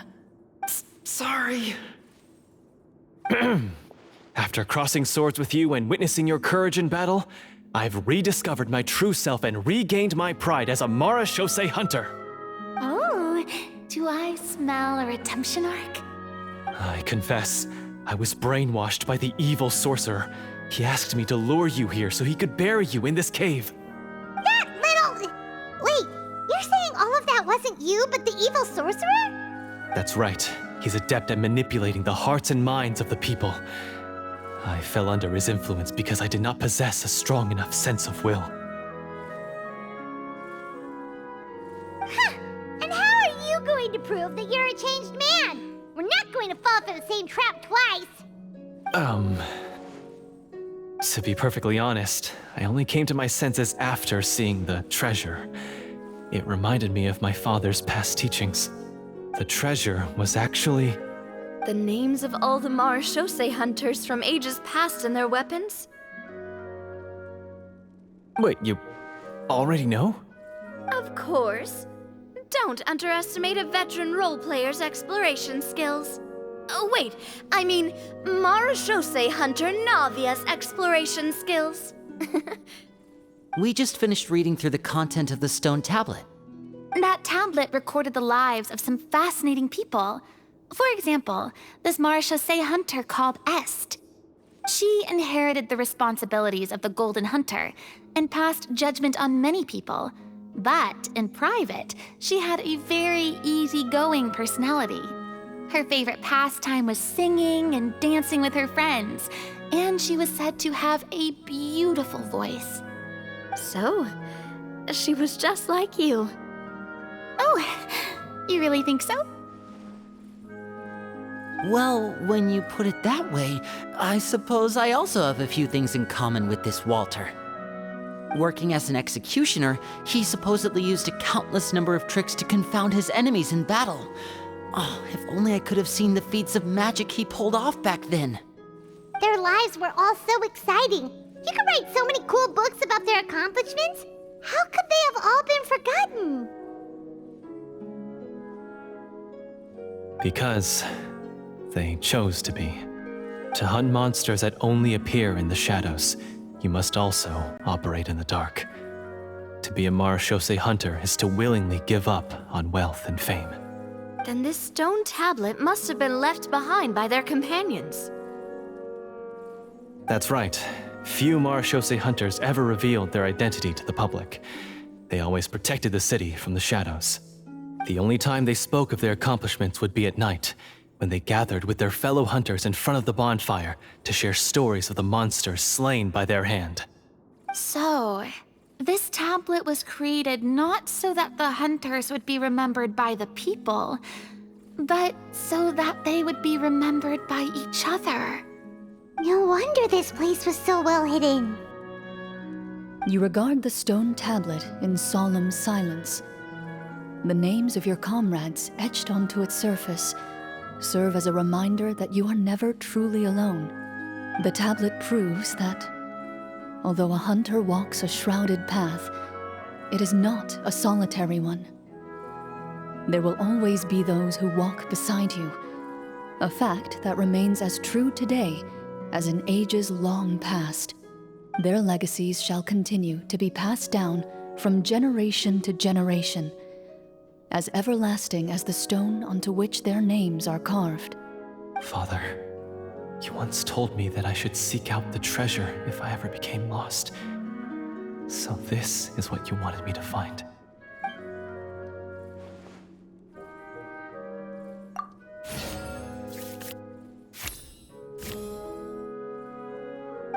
His eyes are sincere, and his words ring true. You can tell that every word he spoke just now came from the bottom of his heart. I implore you, everyone, please give me a chance to make up for all I've done. Allow me to fight alongside you and defeat the evil sorcerer that threatens the peace and prosperity of everyone in this kingdom. Well, I say we let you join. Sounds good to me too. Everyone makes mistakes. What matters is what you do to make up for them. I have no objections, but Mr. Florian, do you even know how to defeat the evil sorcerer? When he took over my mind, I gained some insight into his thoughts.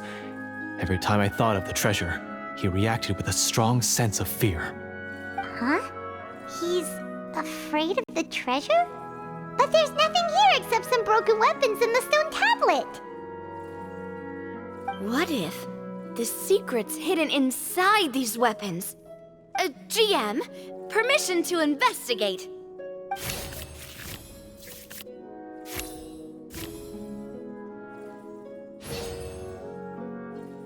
At first glance, the weapons appear absolutely ordinary. But as you observe them, you notice a faint energy emanating from within. These blades have slain countless monsters. Though it's been a long time since they were used in battle, their edges remain sharp, as if they're simply waiting for the next worthy hunter to carry on their legacy. So basically, take these with us, right? I'll take this weapon, since it used to belong to Est. Maybe it'll find comfort in being held by someone who appreciates the arts. Ah, good idea. I'll take Mr. Walter's bow then, from one archer magician to another.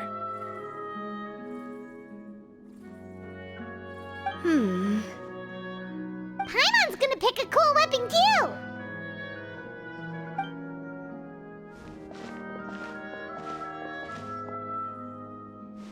As you grip your weapons, you can almost feel the will of past hunters coursing through your being. It's a feeling of courage, determination, a silent vow passed down from generation to generation that says, eradicate the monsters, no matter the cost.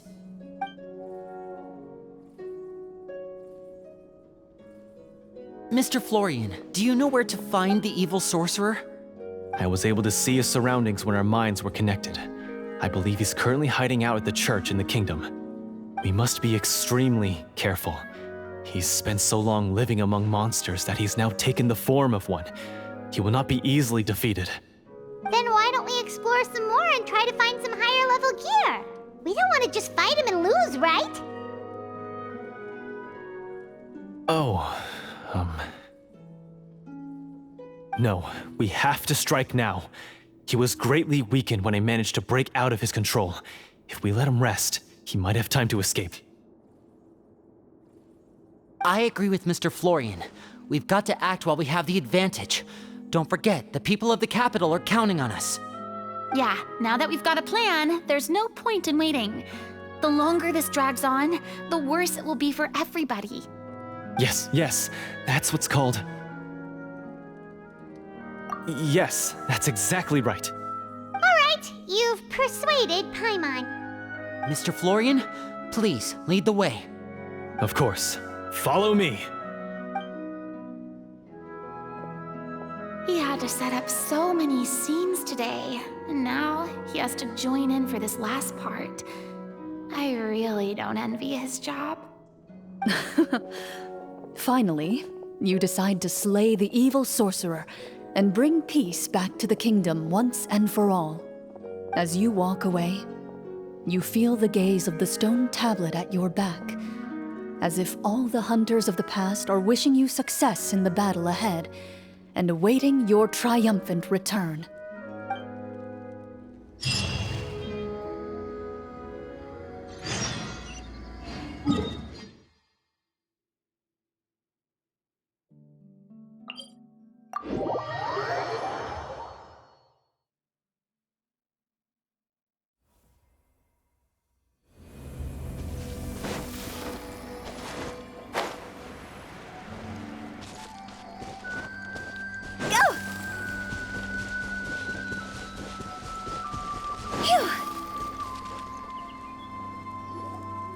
Finally, you arrive at the church Florian described.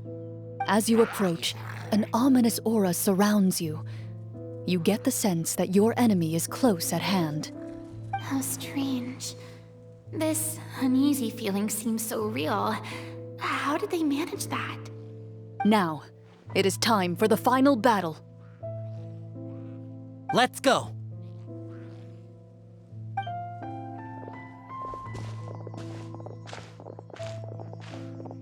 Florian, wait. What's wrong? I think you should wait outside. You've already been corrupted by the Devorator once. It could easily re-enter your mind and take control of your body. I don't think it's a good idea for you to be this close. If it corrupts you again, it's possible you might take on a new form entirely. That's exactly why I have to go. Why I should be at the very front. You mean... Yes. I intend to lure it into my body. That's too risky. If things get out of hand, I might have to kill you. Do you understand how dangerous this is? I understand, but if I do this, you'll have a clear and visible target. The Devorator will have a hard time passing up a chance to enter a body it knows how to control. You won't have to worry about any of your friends being taken over. You're not like me, Miss Clorand. You're a just and powerful Marachose hunter. The monster broke free due to my error. It's only right that I shoulder the responsibility for its destruction. This is... something that I have to do. Consider it a duel to restore my honor. My only request is that you give it your all.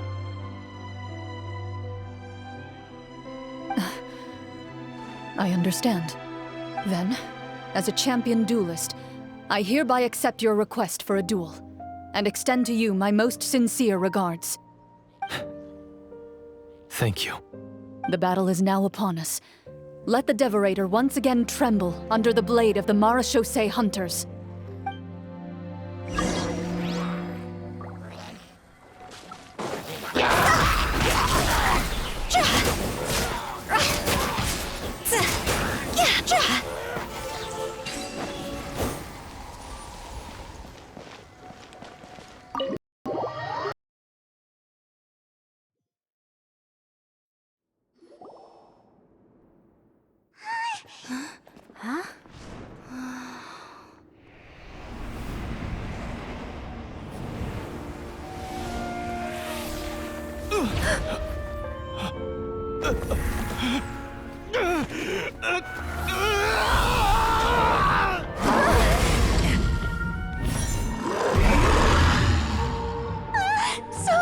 So lifelike!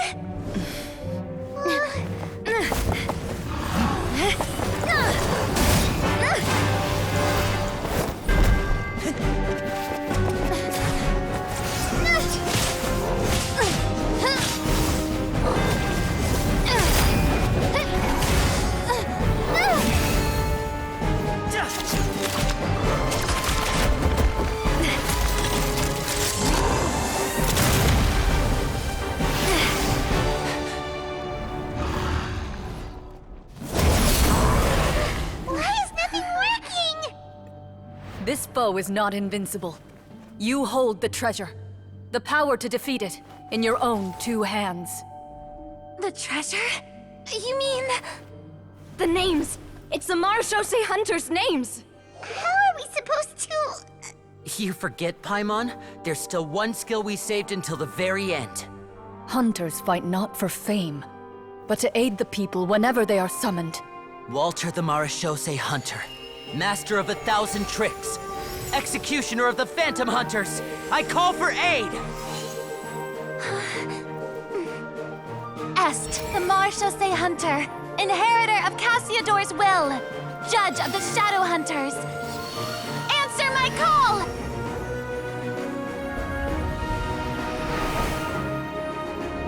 Petronia, protector of justice and order. The hunter I respect the most. Thank you for saving my friend, the best one I'll ever know. Please, lend us your strength!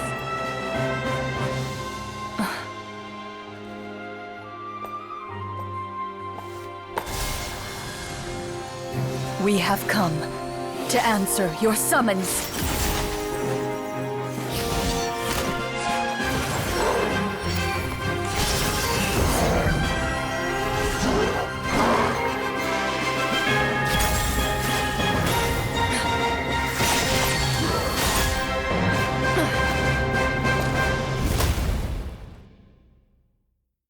And so, the monsters were eradicated, and the sorcerer was defeated.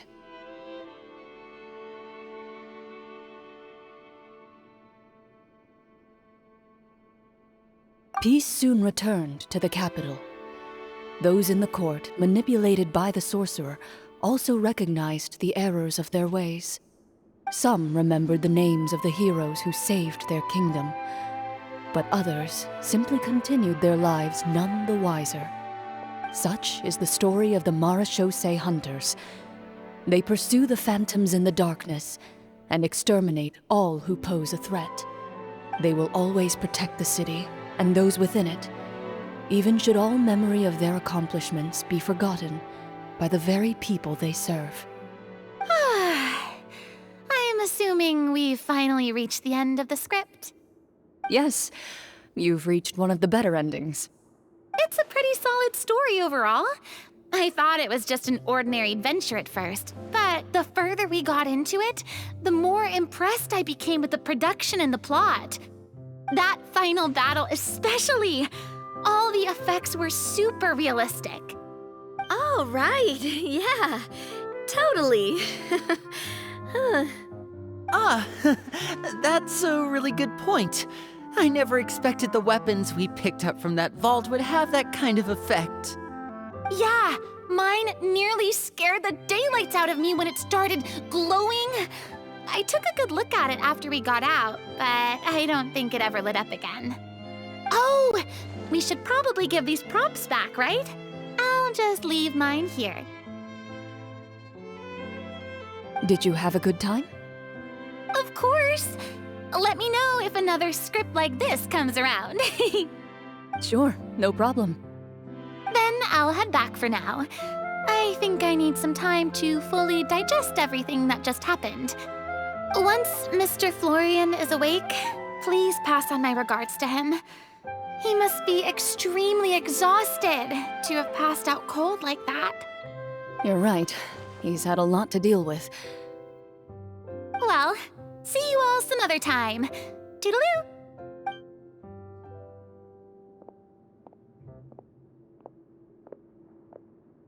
Okay, so, can I ask now? I think it should be fine, yeah. What in the world was going on back there?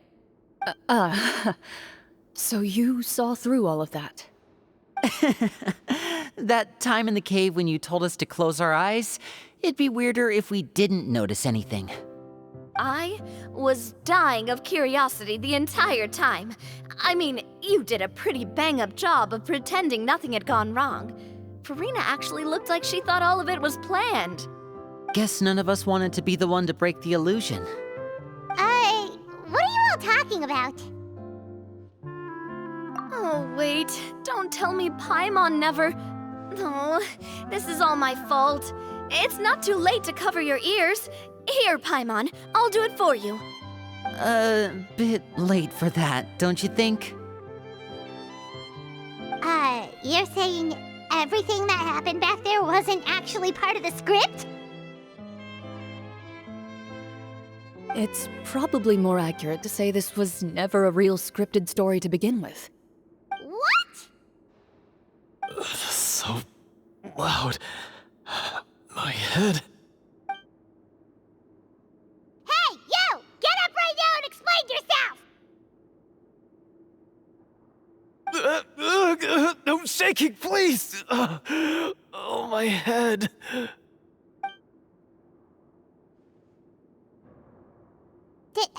Did Paimon just hear that right? You guys made up that whole last part on the spot?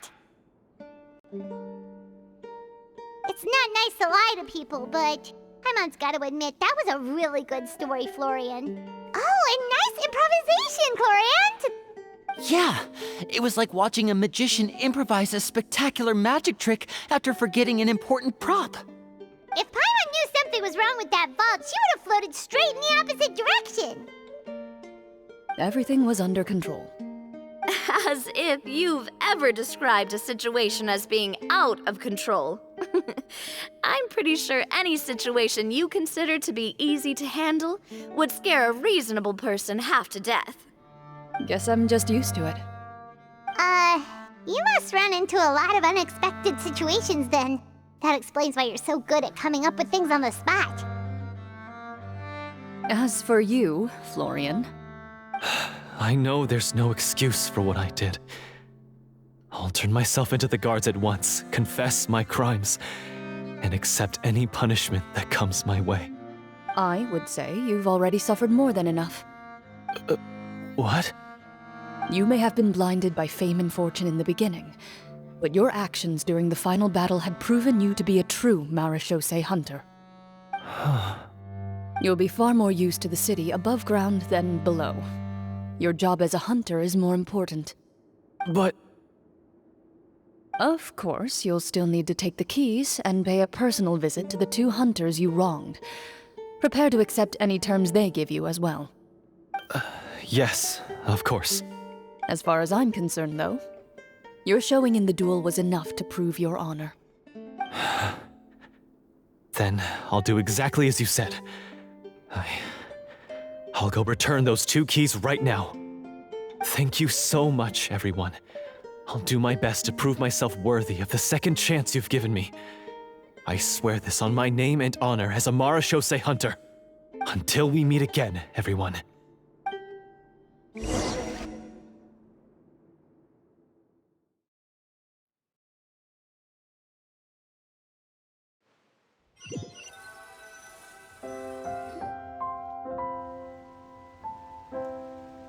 Speaking of Marechaussee hunters, what should we do about the treasure in that cave? Leave it be. Are you sure? We could show it to people, make it so that the hunters are remembered. Don't you want that? No. Every name on that tablet made the same choice. All hunters know what the path entails. I am no exception. My identity as a Marechaussee hunter is not something I need people to remember. I wish only to be recognized as a champion duelist. Nothing more. That's certainly very different from the path of a magician. Still, I admire your decision. Wait! I just remembered something. If there were no special effects involved, why did our weapons begin to glow during the battle? That's because the Marachose hunters of ages past would often imbue their weapons with special enchantments to suppress the monsters. Whenever a monster was nearby, their weapons would start to glow. Oh, so that's why they had an effect on that guy near the end. I really thought the summons were doing all the work. Well, I'm sure the summons were a part of it too. Oh? How so? This particular Devorator probably hailed from the same era as the hunters we saw in the room. The names you recited all belonged to the bravest hunters. Countless monsters fell to their blades. That's likely why the Devorator visibly reacted when you said them out loud. So the names held the power all along! Navia, everything you said during your summon. Huh? Oh, I meant what I said. I mean, it was true to my character, so yeah, I'm glad you heard it. Just don't make me repeat myself. It's embarrassing. I really appreciated those words. All right. Don't get all sentimental on me. Anyway, let's not talk about that anymore. I'm going to go on ahead. Don't fall too far behind now. She ran off! I should probably head back as well. This story was truly incredible. I might have to spend the whole night telling my siblings all about it. Goodbye.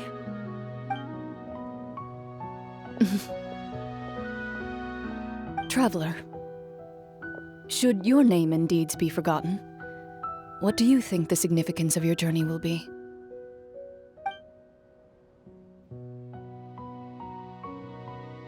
I suppose the significance would be the journey itself and the world we helped create. There's still value in the time I shared with everyone here, in the things we were able to accomplish, even if no one remembers them. A great answer. I'll remember it. Me? The Marachose hunter says nothing in response to that question. Perhaps her answer lies in her silence. An unspoken vow left to echo through the night. The path she walks needs no explanation.